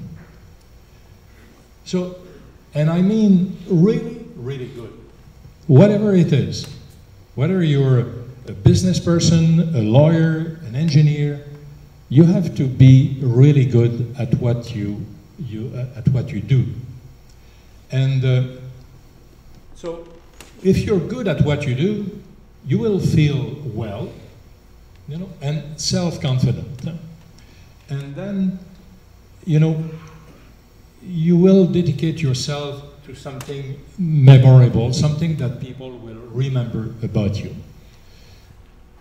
People who have impact, people who you know, have executive presence cannot stand on something that doesn't exist.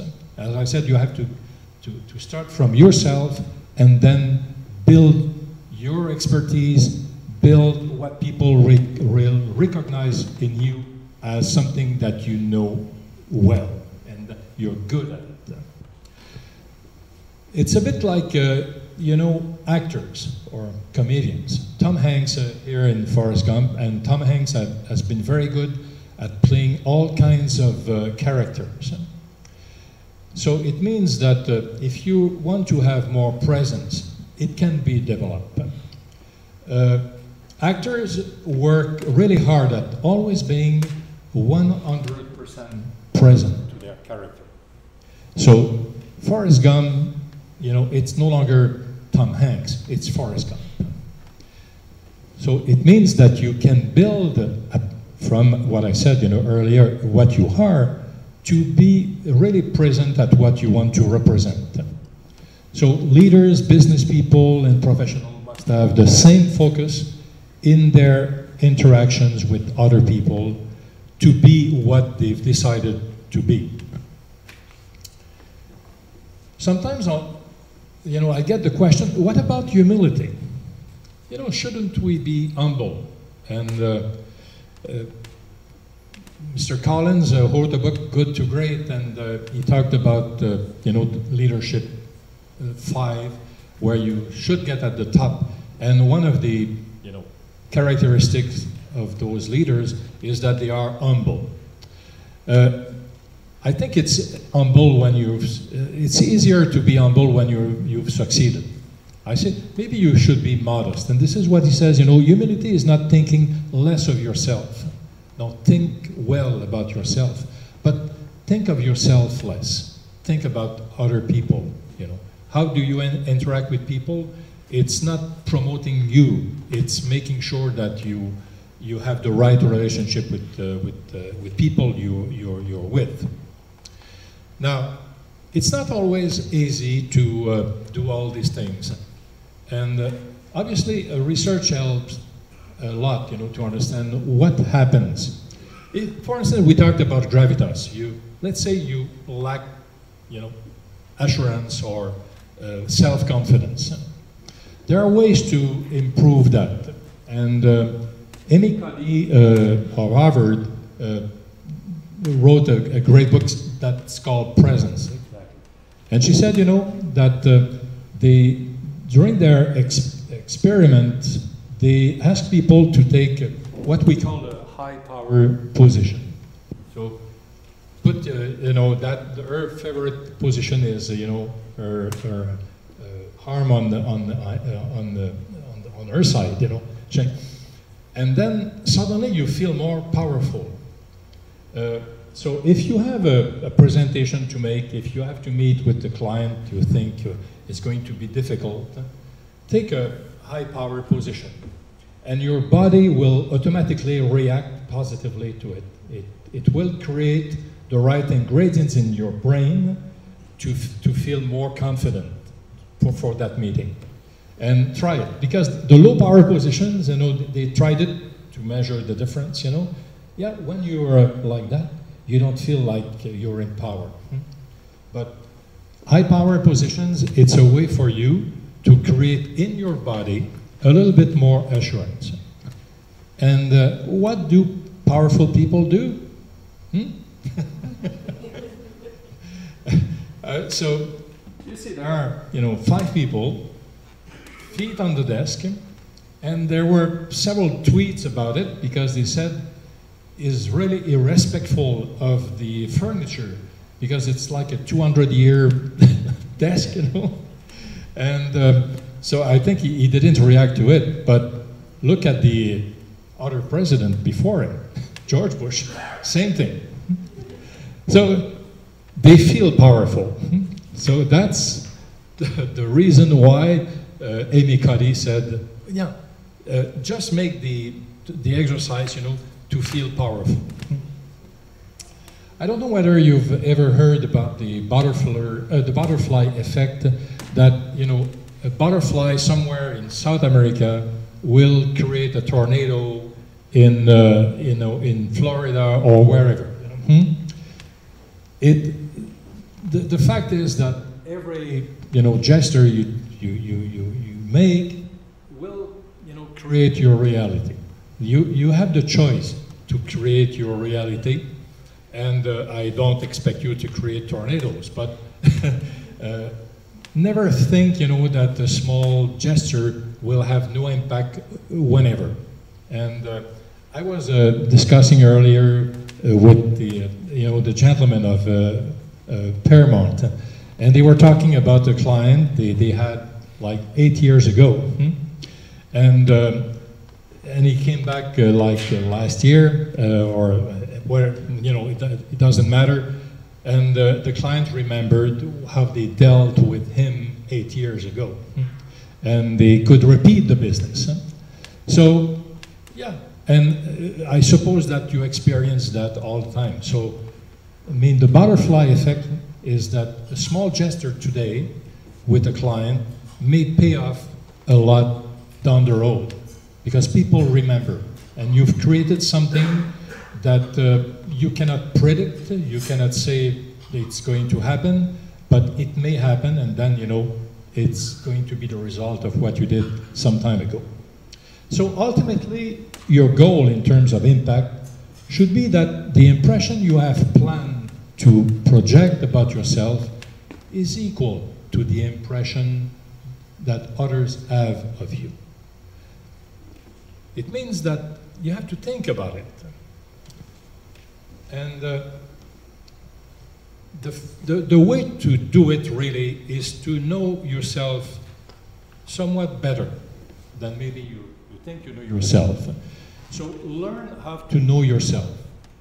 Get some feedback from other people. And learn how to develop your talents to become the best in your business, the best in your field. It means that you also have to build on your strengths and differences. We'd never build anything on weaknesses. And in coaching, it's our credo.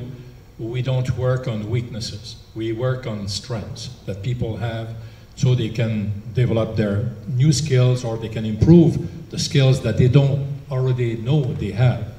And finally, learn how to communicate about yourself. And so that's a practice. We have to practice almost every day. Because personal branding is identifying your unique added value.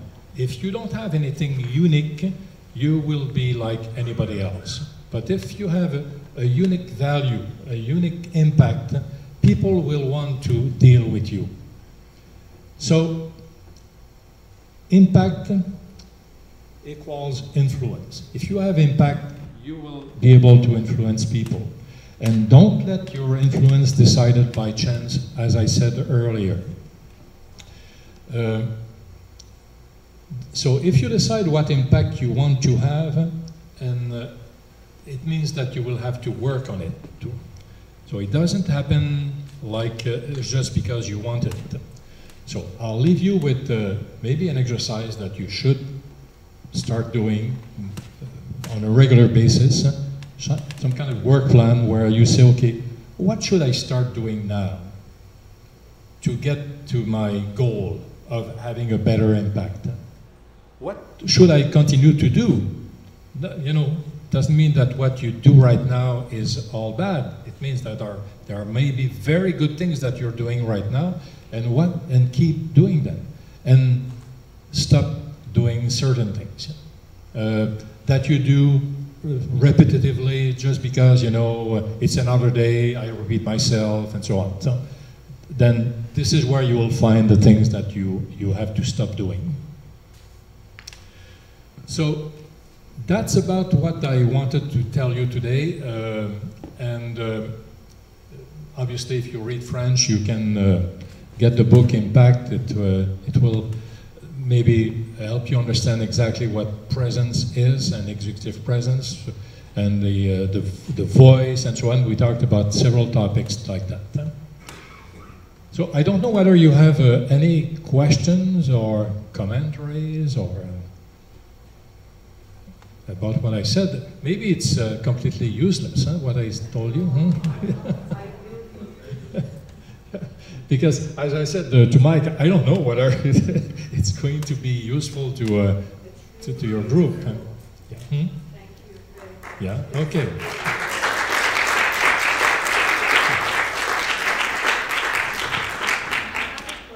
Yeah. Thank you very much. It was very amazing. I really enjoyed it. And I learned a lot as a person who were very into this substance a long time ago. You showed a diapositive with the impact and what you want that people has as an image from us and how we can manage it. But you just passed very fast. Yeah. I would like to know more. Yeah.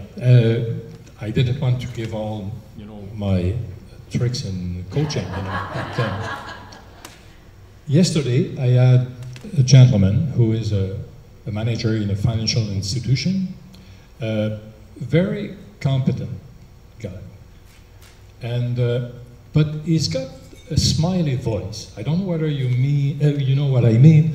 He's got like a sun. So he smiles. He says something serious, but he smiles at the same time.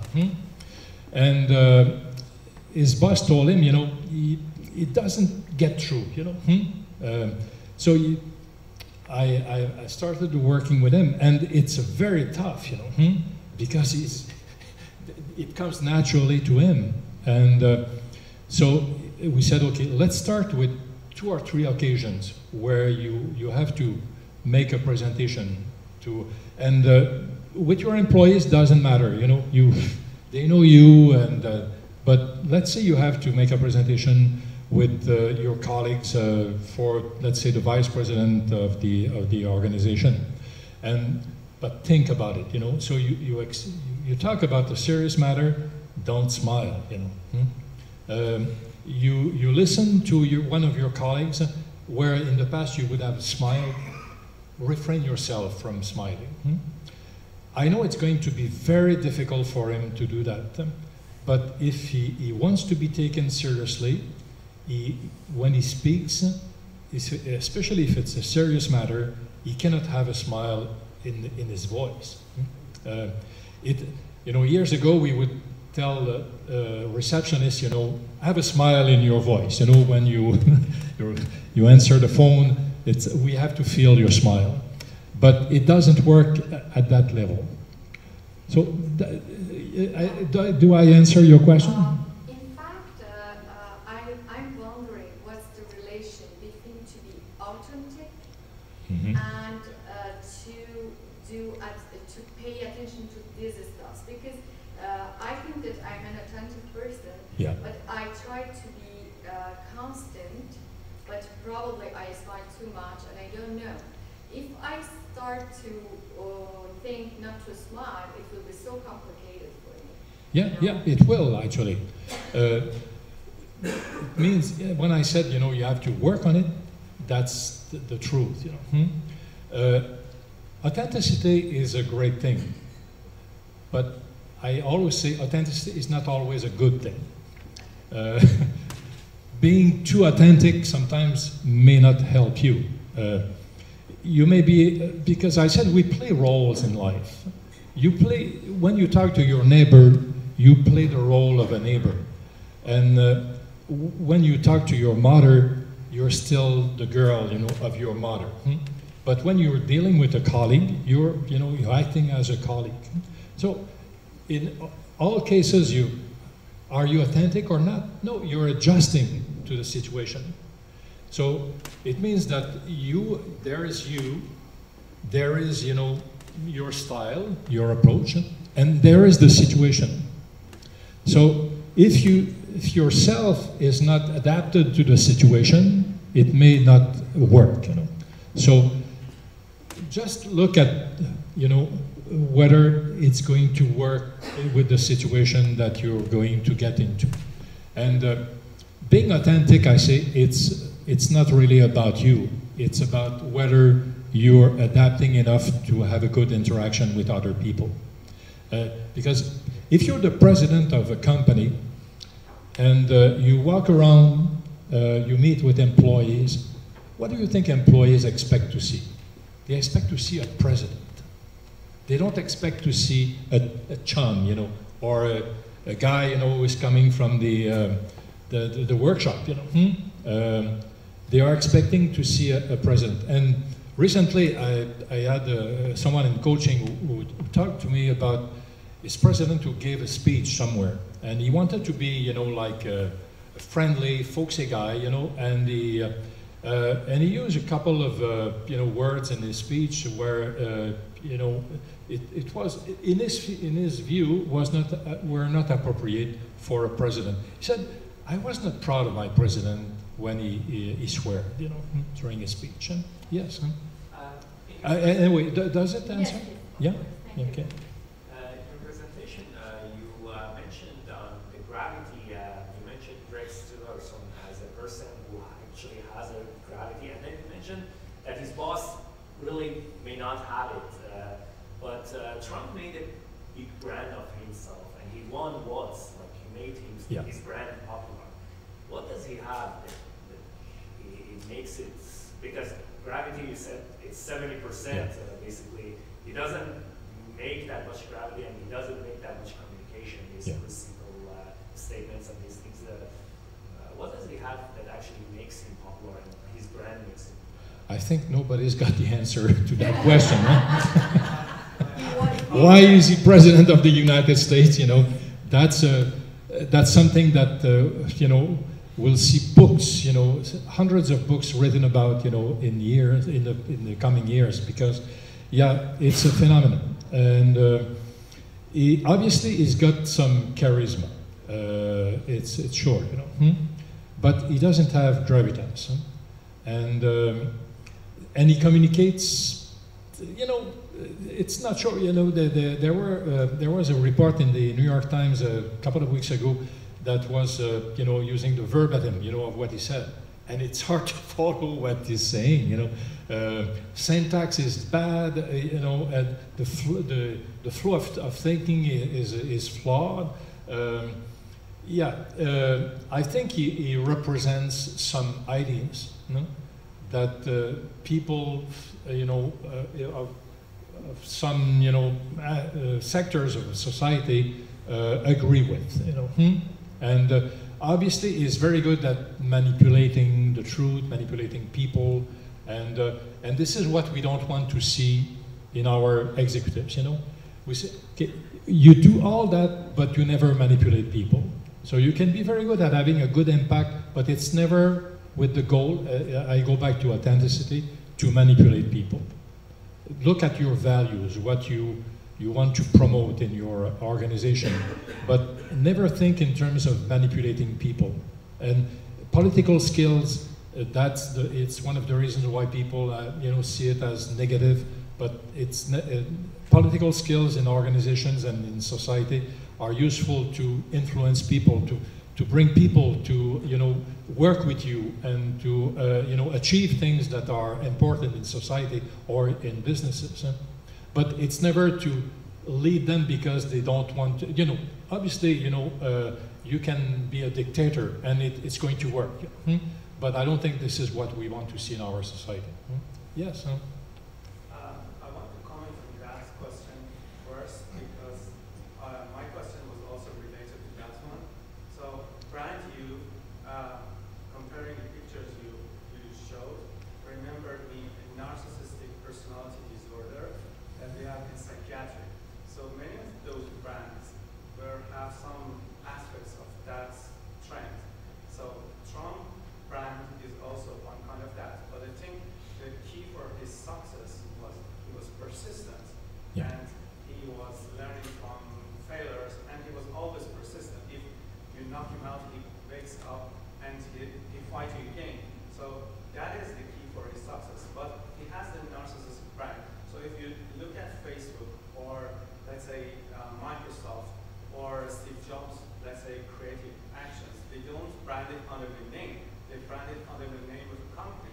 So that is the difference between a narcissistic person and a brand that is, created by a humble person. So I personally have met Mark Zuckerberg and also not Steve Jobs, but Bill Gates. So I know how humble they are and how they value humanity and other humans. So that is one question. How do you think being narcissistic will be helpful, and being selfish will be helpful for an executive to be successful? And the other thing, comparing the brands, the other pictures you showed, was that many of them were famous first and then they created brands. So how do you compare this one? And about the power and, let's say, money, I can also remember one of the Persian proverbs that say, if you have money, you can do everything, even with a king. So it means that if you have money, whatever you do, whatever dress you wear, looks good to other people. So what are your comments about this? Yeah. The first question about narcissists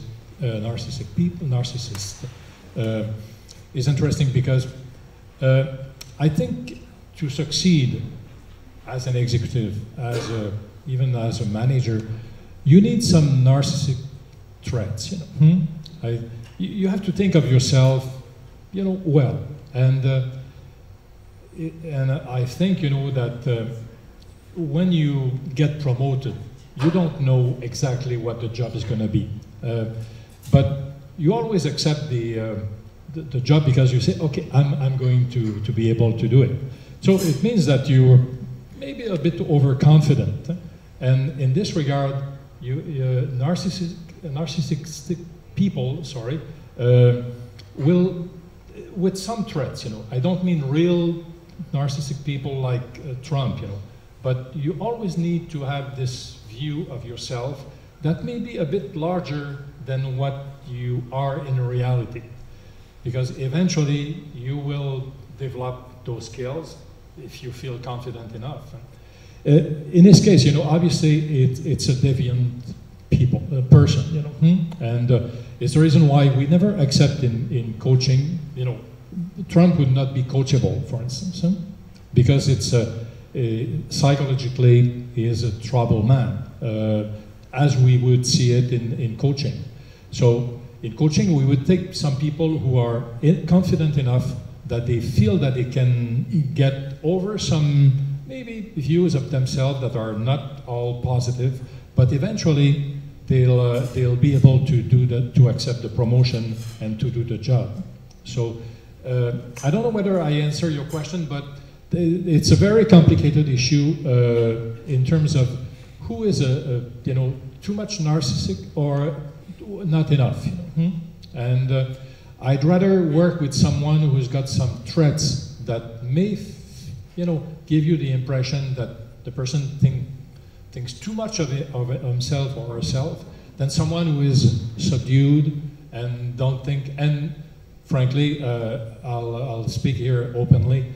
Women have a harder time than men in this regard. The women usually want to be ready to do the job. Men don't mind. They say, just give me the money and the job. A woman would rather be, oh no, I think I'm not ready. I'd rather do it, for another 2 years in my existing job. And so this is where you need those threats, you know, that will allow you to go over that and say, okay, you know, I can do it, you know, and obviously you have to do it afterwards. Sorry, I forgot the second one was about the... Second one is a chance to be famous makes your brands better. Okay, okay, about the branding. To be famous first and then make the brand successful. Yeah, a brand is built over time. You know, Apple, you know, Microsoft, they were nothing, you know, and then they become famous. I don't think money is very helpful in this regard. It's how you differentiate yourself. We talked about the onlyness. What makes you the only one who can offer something? And I work in mentoring with immigrants and with the program L'Hirondelle. I had a French guy who was born in Martinique. Tall guy, 6'2", and he immigrated to Canada. And when I went through his CV, I didn't know exactly what he was good at. And so I said, what do you really want to do? What kind of job would be good for you? And he said, project manager. And actually he had some, you know, jobs where he was a project manager. And then we created a CV, we worked together on that, where he was actually a project manager all the way through. And I remember he was offered a job at Bell Canada to lead a project it was, I think, Desjardins at the time, you know, it was in IT. But he said, I never did that, you know. He ran projects, construction projects and things like that. And I asked him, you know, I said, as a project manager, could you lead any kind of project? He said, yes. And he went to the interview and he got the job, you know. So we created this brand in terms of a project manager. But if you had read his CV before, you wouldn't know, you know, whether it was a project manager or a simple manager. And from that time on, he decided, okay, I'm going to the interview with the idea that I am a project manager and I can do anything as a project manager. So I don't know whether it's not money, it's how you know, build yourself in terms of what you want to propose to people, in terms of your services, and in terms of the value that you have to offer. Okay. So it's the same thing with products, you know, or services. It's built over time. There is no way money can do it for you, never. And marketing, in terms of you know, the history of marketing, if you read the Coca-Cola story and so on, it's always built over time, and suddenly, oh, everybody's got the Coca-Cola in India or in Canada. Yeah. Okay. Sorry? Yeah, okay.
Yeah, it's a good question, and I'll use the example of people being promoted and who become managers of former colleagues,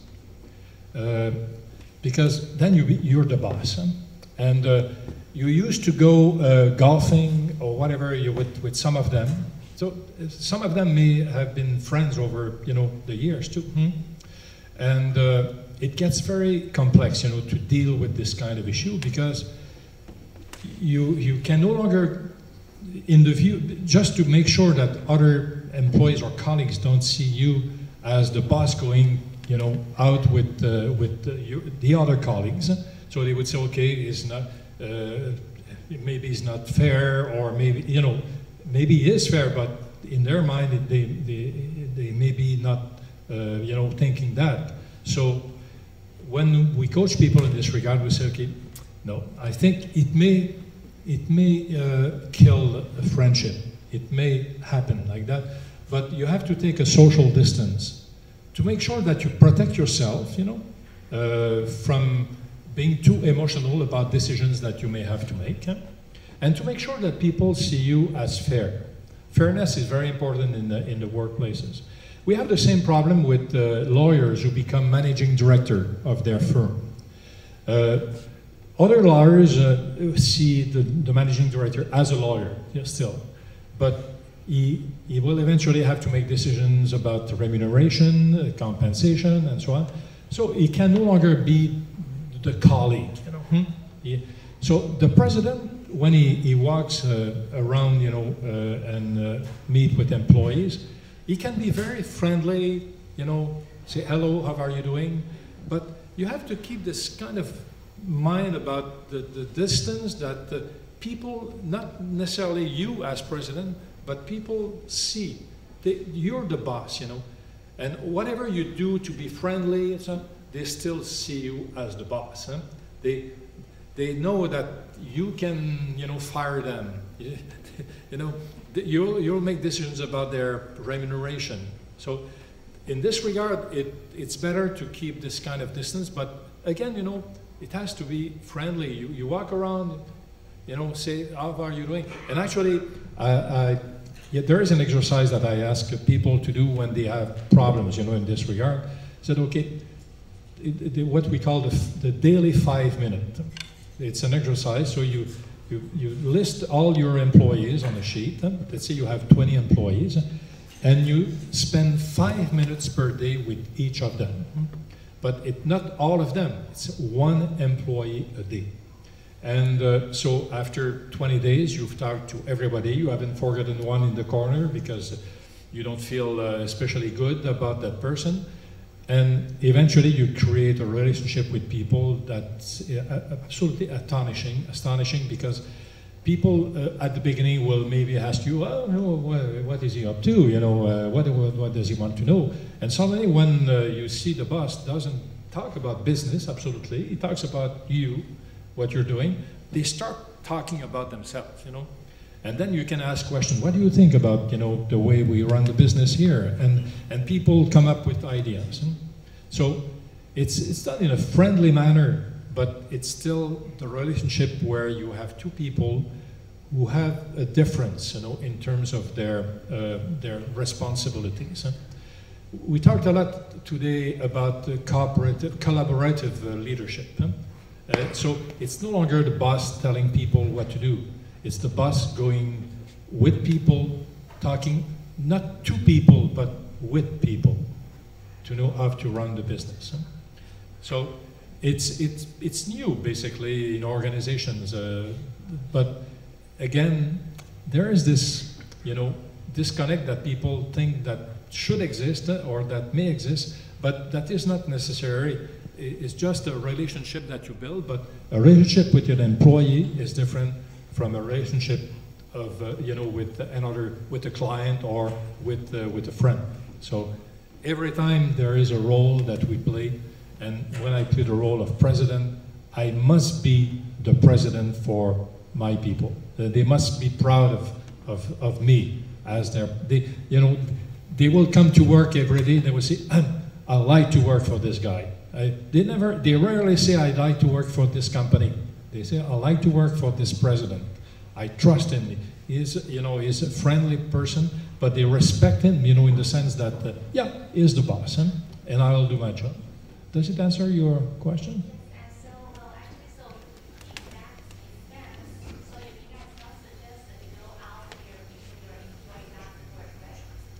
Sorry, I did.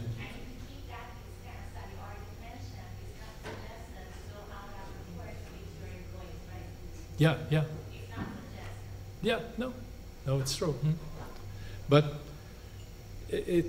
there is nothing fixed in time, or it's always moving, and it's really the personalities have a lot to do in this regard,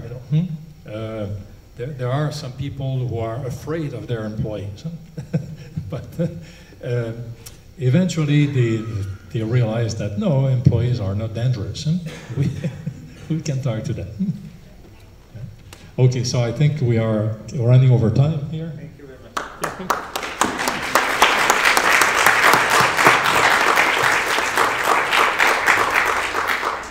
Thank you so much. I was really excited when he actually accepted my offer, because I was doing all my sales speech and try to get Ivan to come here, and he actually very nicely from the get-go he accepted it. He's like, okay, what can I do? What do you want me to talk about? And I really thank you myself for coming here and doing this for us. It's much appreciated. Okay. My pleasure. Thank you.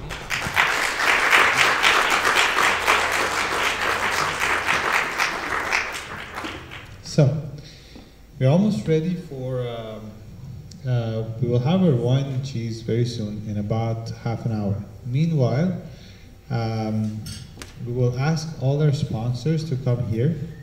And I want actually our sponsors to come on the first row. Come over here. Come over here on the first row. بیاین جلو، بیاین ردیف اول لطفاً. همه اسپانسر بیاین ردیف اول بشینید. هر اسپانسری قرار 2 دقیقه براتون صحبت بکنه، از خودشون بگن، از کاری که انجام میدن بگن بهتون، و با کمک همین دوستان بوده که ما امروز تونستیم این برنامه انجام بدیم. آقای پاک نژاد همه هستن، آقای باباخانی. خب خانم قربانیان، آقای قربانیان که نیست، خانم سمیه ببخشید. بفرمایید. خب فکر کنم از گلمه شروع میکنیم که گفتن همیشه وکیلا سپیچ خیلی خوبی میدن. سلام به همگی، سلام مجدد به همگی. من گلمهر عطاران هستم، وکیل بیزنس ها هستم در مورد بیزنس، کورپوریت کامرشال و دعوای لیتیگیشن بین بیزنس اونرز ها، بین سهامدارهای بیزنس کمکشون میکنم که اینا رو یا سالو بکنن با نگوشیشن، یا اینکه دعوا میکنیم میریم تو کورت. و به هر حال اگر شما بیزنسی داشته باشین که لازم داشته باشین از اول تا آخرش، چه در استراکچر بیزنستون چه در فروش یا خرید بیزنس جدید، میتونم کمکتون بکنم و ما بین هر مشکل دیگه یا اینفورمیشن دیگه خواسته باشین که داشته باشین میتونم کمکتون بکنم. بازم مرسی، خوشحال میشم. گلمهر جان هم فکر میکنم غرفه‌شون همون گوشه، همون کورنر یونیت هستن، قیمتش هم بالاتر رو داره. خب نفر بعدی از روزبه جان دعوت میکنیم از کلاب تایماز، یکی از ورزشکاران و عضو خوب آی بی ان جی که همیشه فعال هستن. با سلام، خیلی عذر میخوام امروز من به خاطر سرماخوردگی هم خود صدام گرفته. روزبه بیدقدار هستم، مؤسس باشگاه ورزشی و فرهنگی تایماز. من خودم به شخص مربی اسکیت هستم و در ایران هم سابقه عضویت در تیم ملی اسکیت و هاکی ایران رو دارم. از بعد ورودم به مونترال سعی کردم که یک باشگاه ورزشی اینجا تأسیس کنم در کنار ورزش اسکیت و فعالیت‌های دیگه‌ای از جمله یوگا، رقص آذری، استرچ تراپیکی که در حضور خانم شیرین بهرام از مربیای خوبمون هستن انجام میدیم. به هر حال خیلی خوشحال میشیم از اینکه تک تک شما عزیزان رو توی باشگاهمون ببینیم. باشگاه ما محدودیت سنی نداره. ما از 3 سال تا نمیتونم بگم 60-70 سال هم توی باشگاهمون عضویت داشتیم. یک جو بسیار خوب، صمیمی و البته همراه دیسیپلین ورزشی سعی کردیم ایجاد بکنیم. غرفه ما اینجا هست. اگر اطلاعات بیشتری در زمینه باشگاه ما خواستید داشته باشید خوشحال میشم که پاسخگو باشم و در خدمتتون باشم. خیلی ممنون که این وقت در اختیارم باشید.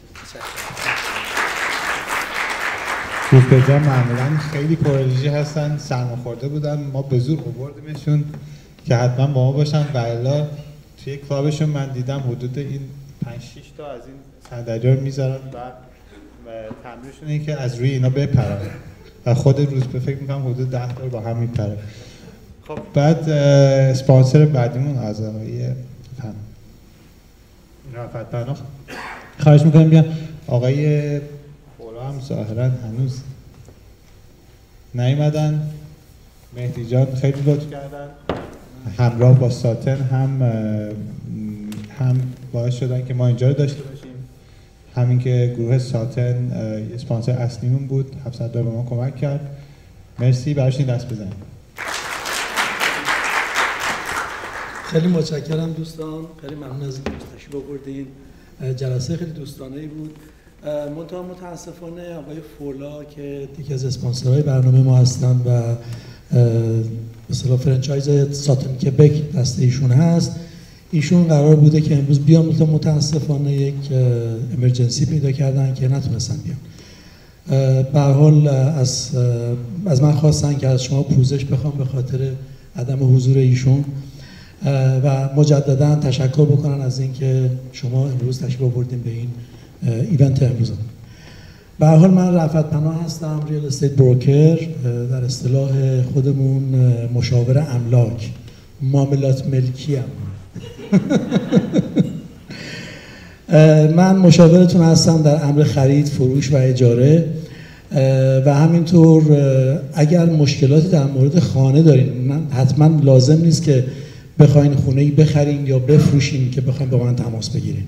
حتی اگر صاحب خونه‌ای هستین و سوالی دارین راجع به هر چیزی، راجع به استراکچر خونه، راجع به مالک و مستاجر، اگر با مستاجرتون مسئله‌ای دارین، راجع به قوانینی که به هر حال شهرداری اذیتتون میکنه و قوانینی هست که نمیدونید چی کار بکنید، چجوری باش برخورد بکنید، من در خدمتتون هستم. با اون نالج کمی که دارم میتونم در خدمتتون باشم و به هر حال سوالی اگر بود حتما با من در تماس باشید. ضمن ما امروز یک پروموشنی درست کردیم به اتفاق خانم ماندانا جوان که ایشون هم ریال استیت بروکر هستن و البته عضو Ibng نیستن ولی خب افتخار دادن که در کنار بنده کار میکنن و من از واقعا نالج ایشون استفاده میکنم و به هر حال خیلی خوشحالم از اینکه ایشون در کنار من هستن. خدمتتون عرض بکنم ببخشید ما یک پروموشنی رو چاپ کردیم که این تقریبا نوشته به $500 تخفیف برای خرید مبلمان خونه شما. اگر با ما به امید خدا خرید کردین منزلتون رو، منزل رویاییتون رو، $500 تخفیف برای خرید مبلمان میتونید از ما داشته باشید که البته ما جایی رو که معرفی میکنیم بهتون اینها با این کارت به شما $500 تخفیف خواهند داد. به هر حال خیلی متشکرم از اینکه تشریف آوردین مجددا و چهره‌های Ibng ماشاءالله همه سر حال خوب. من تمام میکنم و نفر بعدی بگم خودتون معرفی میکنید. مرسی مهدی جان. مهدی جان یکی از اعضای قدیمی Ibng هستن و یکی از فاوندرهای Ibng و همیشه هم هستن، همیشه خیلی جنرس، همیشه هر موقع ما کمکی کاری چه مالی چه کاری باشه همیشه با ما بودن. یه دست براشون بزنید. خب فکر کنم که thank you very much. نفر بعدی فکر کنم از خانم سمی خواهش کنیم که بیان که ایشون هم همینطور از فاوندرهای Ibng هستن و با شرکت لفوتوشاپ کار میکنن. یه دست براشون بزنیم.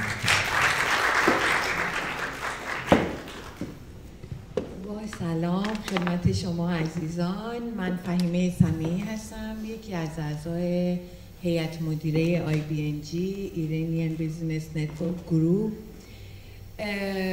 من همیشه اینو میگم که ما برای داشتن یه جامعه خوب، یه جامعه نیاز به یه جامعه مدنی داریم و برای داشتن یه جامعه مدنی خارج از کشور به این جمعیت به این ترتیب نیاز داریم، به انجمن‌ها، همبستگی‌ها و خودم افتخار این رو دارم که یکی از کسایی باشم که توی از ابتدای Ibng در اون نقش داشتم.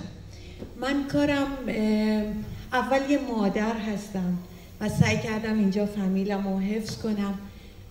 یه فوتوگرافی دارم و در قلب دانتان و به اتفاق همسرم و پسرم میساق و همسرم منوچهر قربانیان کار صرافی داریم. در خدمت همه شما عزیزان هستم و آرزو میکنم که هر روز قدم‌های جدی‌تری رو توی این مسیر به اتفاق هم برداریم.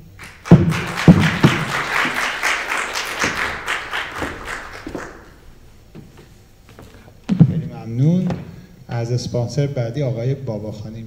همه این اعضا واقعا من یه چیز بگم در مورد تیم هیئت مدیره امسال، واقعا من کیف کردم. یعنی اینقدر ماشاءالله هر کدوم اینقدر قادرن، هر کدوم اینقدر برینای خوب و به قول معروف مغزای متفکر بازرگانی اگه بگیم هستن. واقعا من کیف کردم امسال در کناریم دوستان، ما میگیم بچه‌ها، ولی واقعا کیف کردم. سال خیلی خوبی داشتیم، کارهای خیلی خوبی کردیم و ازشون واقعا ممنونم که به من افتخار دادن امسال با هم بودیم. آقای باباخانی. مرسی میسان جان، خیلی باعث افتخار ما هست که با هم دیگه کار کردیم و ادامه پیدا کنیم. من بهروز باباخانی هستم، مشاور وام مسکن. برای کسانی که من مورگیج بروکر هستش، با بیشتر از 10-12 تا بانک هستش که کار میکنم. اگر دوستان دقیقا نمیدونن که کار من چی هست، من تقریبا واسطه هستم بین اشخاصی که میخوان وام بگیرن و بانک. شرایط نگاه میکنیم و میبینیم با شرایط با کدوم بانک میتونیم انجام بدیم. هزینه کار من کاملا رایگان هست و کمیسیون کار من رو کاملا بانک پرداخت میکنه، یعنی هیچ هزینه‌ای برای افرادی که به من رجوع میکنند نداره و خیلی خوشحال میشم که بتونم تا اونجایی که میتونم راهنمای کار شما باشم که بتونیم در این کار با هم دیگه همکاری داشته باشیم. مرسی.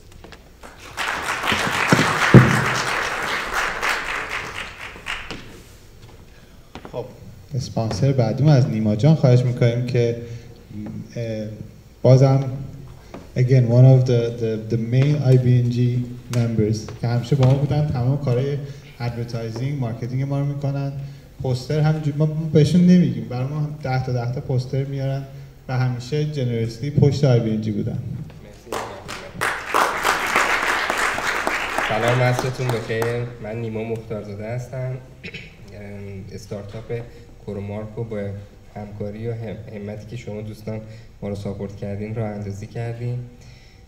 خب فعالیت‌های ما فکر می‌کنم همه بشناسین، در زمینه مارکتینگ و ادورتایزینگ و پروموت یور بیزینس شما هستش. همونطور که آقای ایوان تاکید داشتن، همونطور که لباسی که ما میپوشیم توی مراسممون، توی ایونت هامون مهمه، فیس بیزینس ما هم خیلی مهمه و ما باید همیشه سعی بکنیم که این چیزی که از بیزینس ما دیگران دارن مشاهده میکنن در حقیقت اون فعالیت‌های مارکتینگ و ادورتایزینگ ما هستش. هرچی این فعالیت‌ها پیوسته تر، کانستنت باشه و اون واقعا ارزش‌های بیزینس ما رو بتونه پروموت بکنه، خب از دید دیگران بیزینس ما بهتر و زیباتر دیده میشه. ما سعی میکنیم کمکتون کنیم، حالا با سرویس هایی که داریم، تجهیزاتی که ما مستقر کردیم و سرویس هایی که ما ارائه میدیم برای اسمال بیزینس ها در حقیقت ستاپ شده که بتونیم سرویس هایی رو با کوانتیتی های حتی خیلی خیلی کم، با سرعت بالا، با کیفیت قابل قبول و سعی میکنیم، حالا نمیخوایم ادعا کنیم ولی سعی میکنیم قیمت هامون هم رقابتی باشه. نمیشه همه چیز رو در کنار هم نگه داشت، ولی خب سعی کردیم که سرویس ها و پروداکت هایی رو که ارائه میدیم بتونه برای اسمال بیزینس ها جوابگو باشه. خوشحال میشم از دفتر ما توی داونتاون بازدید بکنید و ما بتونیم در خدمتتون باشیم. مرسی. سمينار جان و از اسپانسر عزیز بعدیم آقای مختاری خواهش میکنیم که بیان مدیر شرکت کن پارس کن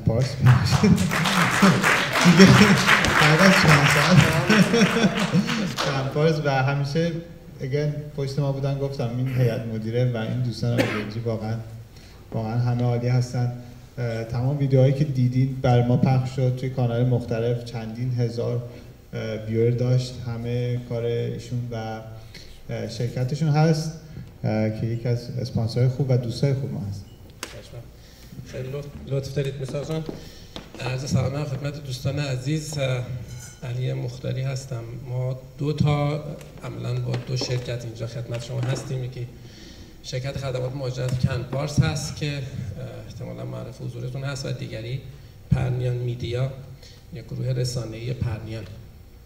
در کن پارس ما خدمات مهاجرت ارائه می‌کنیم در حوزه‌های مختلف، در از گرفتن ویزای ساده هست تا ویزای سرمایه‌گذاری و به خصوص به طور تخصصی در برنامه سرمایه‌گذاری کبک کار می‌کنیم با توجه به محدودیت‌هایی که داره و همینطور برنامه‌های دیگر استان‌ها، استان ساسکاچوان رو داریم، نیو برانزویک تازگی باز شده و ویزای دانشجویی و انواع اقسام دیگر ویزاها رو در خدمت شما هستیم. در کن پارس یک مأموریت دیگر البته کن پارس برای خودش قائل هست و اون هم در حقیقت اطلاع رسانی درست در حوزه مهاجرت هست.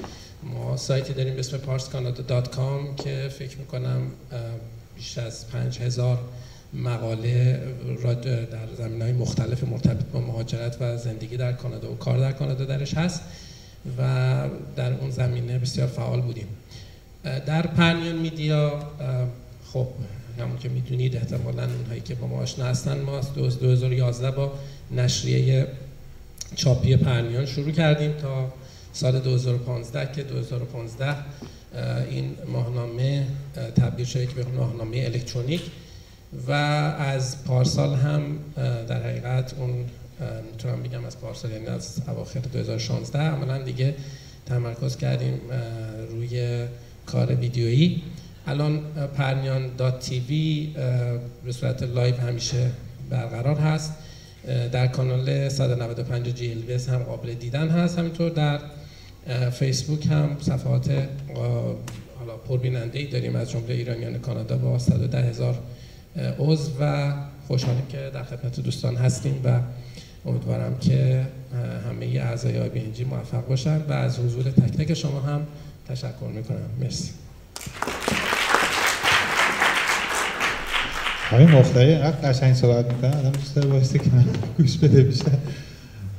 خیلی ممنون. ایشون در ضمن هر هفته برنامه دارن، روی ایر هستن. اگه سوالی چیزی دارین در مورد مسائل مهاجرتی میتونین، فکر میکنم جمعه هاست برنامهشون، ساعت 12 هست، از فیسبوکشون پخش میشه. اسپانسر خوب بعدیمون آقای گلیپور، درست؟ من اشتباه گفتم دفعه اولم. هوم اینسپکشن هستن، یکی از اعضای جدید ما هستن ولی خب خیلی همیشه با انرژی مثبت و خیلی خوشحالیم که با ما هستن. ممنون. سلام دوستان، من سهیل گلپور هستم، هوم اینسپکتور. در واقع شاید بنویم میشه با بازرس ساختمان. خب همه دوستانی که تصمیم دارن که خونه بخرن، چه الان چه در آینده نزدیک، خب احتیاج به هوم اینسپکتور دارن که بیاد خونهشون در حال حاضری که موجود هست مشکلاتش رو بهشون بگه و هزینه هایی که در آینده داره. حالا احتیاج نیست که حتما بخواید ملکی بخرید. حالا اگر سوالی دارید در مورد ملک، در مورد ساختمون، تا اونجا که من اطلاعات داشته باشم میتونم بهتون کمک کنم. حتما خیلی خوشحال میشم که با من در تماس بشید. مرسی. من غرفم دقیقاً پشت سر همه دوستانه، دقیقاً بغل همون جایی که کافی میل میفرمایید، دقیقاً میز بغل. خیلی ممنون. خب فکر کنم از اسپانسر بعدی که ردیف دوم نشستن، نمیدونم چرا، ولی خب جعفر جان، آقای فلاح. همیشه که داشتم لیست رو درست میکردم همه رو با فامیل نوشتم جعفر جان، فقط نوشتم جعفر. بعد یه خورده نگاه کردم دیدم خب خیلی بده، ولی انقدر با هم صمیمی و انقدر دوستش دارم که واقعا مثل برادر همیشه بودن. هر موقع کمک خواستیم، امروز از ساعت 8 صبح به من زنگ زدن، من از خواب بیدار کردن که پشت و بیداری. من گروه گروه رفتن دنبال یه سری کابل، گفتم گروه گروه هنوز باز نشده، ولی خب گفت من وایسادم باز یه دست براشون بزنید. خیلی زحمت کشیدن.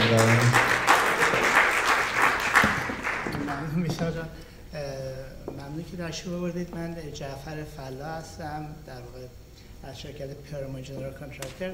این میثاق معمولا خواب میمونه، باید بیدارش کرد، دلیلش زودتر باید بیدار کرد تا جوش بگیره اینا. در حال شرکت پیرامون تقریبا 7 سال هستش که بنیانگذاری شده. کار ما در واقع ساخت و ساز پروژه‌های کامرشیال، اینداستریال، رزیدنشیاله. در واقع من تحصیلاتم سیویل انجینیر هستم از ایران و اینجا کنستراکشن منیجمنت، مدیریت ساختمان خوندم. دانشگاه اینجا تنها چیزی که به من داده فکر کنم داشتن رضای نامداریه که در واقع شریک بنده هستم و واقعا ما تونستیم این شرکت رو به یه جوری راه بندازیم. پروژه‌های خوبی داریم، در عین حال در واقع میتونیم اِوالویشن کنیم کارهایی که بیزینسیه، در واقع تو پروژه‌هایی که میخوان سرمایه گذاری کنن. چند تا مورد هستش که روش کار میکنیم. برای غرفه‌ای داریم این ور، اگه خواستید بیایید آشنا بشیم، باهاتون خوشحال میشیم. قربان شما.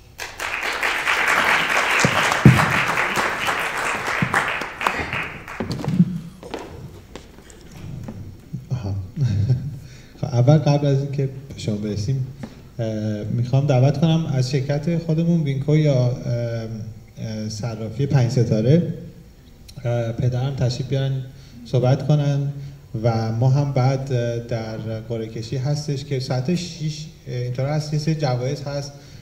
ایشون هم یه جایزه برای شما دارن، $100 یو اس. من که نمیتونم ببرم، براشون یه دست بزنیم.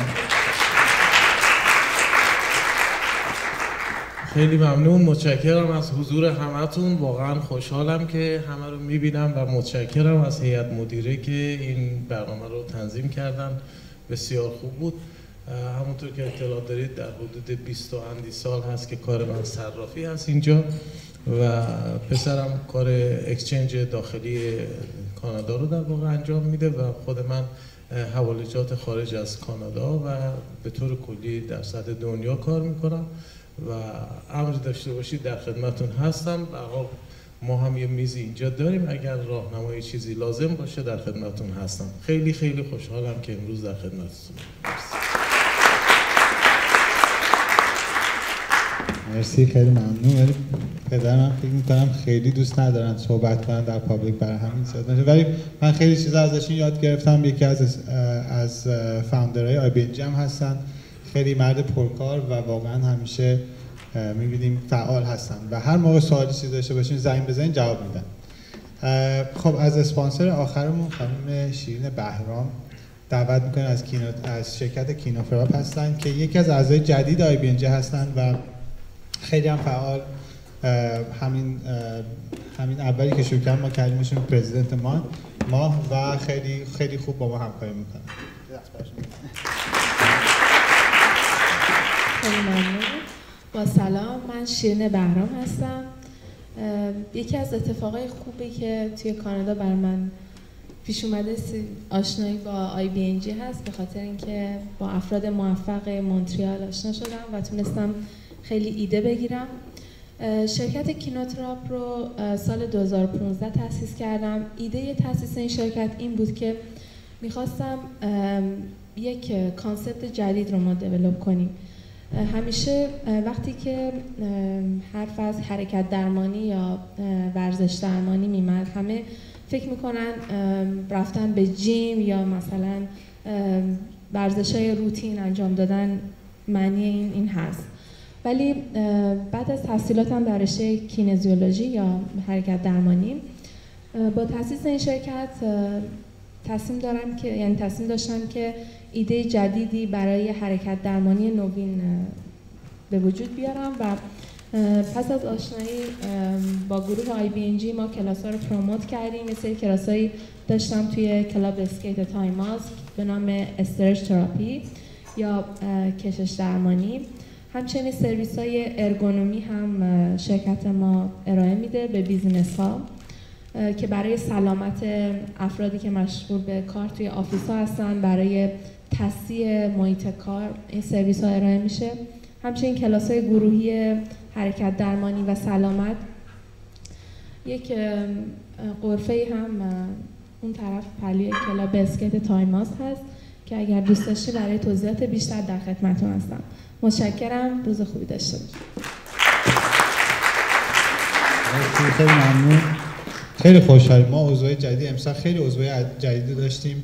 امیدوارم که بازم از دوستان اینجا و از دوستان دیگه بیاین و با Ibng همکاری کنیم و عضو Ibng بشیم. ما از هر حرفه‌ای یک نفر رو بیشتر نمیتونیم داشته باشیم در Ibng. دوستان دیگه میتونن با اون شخص همکاری بکنن اگه بخوان، ولی از هر حرفه‌ای یک نفر رو داریم. خب حالا اسپانسر آخر و یکی از ریزنه اصلی به قول این سمینار و Ibng آقای پاکنژاد هستن که دعوت می‌کنیم تشریف بیارن. آقای پاکنژاد هم واقعا من تو حدی نیستم که بعضیشون تعریف بکنم، ولی انقدر واقعا لطف داشتن تو این چند سال از موقعی که ما با هم شروع کردیم همکاری کردیم، خیلی منو کمک کردن، خیلی شخصی برای من و فکر می‌کنم برای خیلی از دوستان مفید بودن و باعث رشد اونا بودن. دیگه خب من دیگه حرف نمی‌زنم، بهشون میدم. خیلی ممنونم میثاق عزیز. به عبارت دیگه منم به اون سنی رسیدم مثل جعفر عزیز که ساعت 5 دیگه خوابمون نمیبره و ساعت 7 میثاق از خواب بیدار میکنه. خیلی ممنونم. یکی اول عرض کنم که من در واقع دو تا کلاهی که دارم، یک قسمتی بود قسمت در واقع کوچینگ که با دیل کارنگی کار میکردم و یه بخشی هم در مورد برنامه‌ریزی مالی. کار اصلی من از سال 1990 که امسال میشه اکتبر 27 سال کار با مشاورت مالی، برنامه‌ریزی بازنشستگی هستش. مطمئن میشیم که افراد به اندازه کافی برنامه ریختن که در زمان بازنشستگیشون درآمد کافی داشته باشن و اینکه در عرض الان تا اون موقع اتفاقی اگر افتاد از نظر انواع بیمه ها از کار افتادگی، خدا نکرده فوت زودرس، درآمد خانواده همچنان ادامه پیدا میکنه، یا اینکه اگر در صورت بیماری‌های حاد اتفاقی افتاد درآمدشون همچنان ادامه پیدا میکنه. در واقع یک نوع برنامه‌ریزی مالی و امور بیمه کار من هستش که در 27 سال گذشته بودم. یک جایزه $100 که قبلا داشتیم که با اون کارت هستش. یه جایزه دیگه هم داریم که اگر چنانچه این برگه رو علاقه‌مند بودید پر بکنید، این هم یه $100 دیگه است که باز اونم میثاق پرداخت میکنه.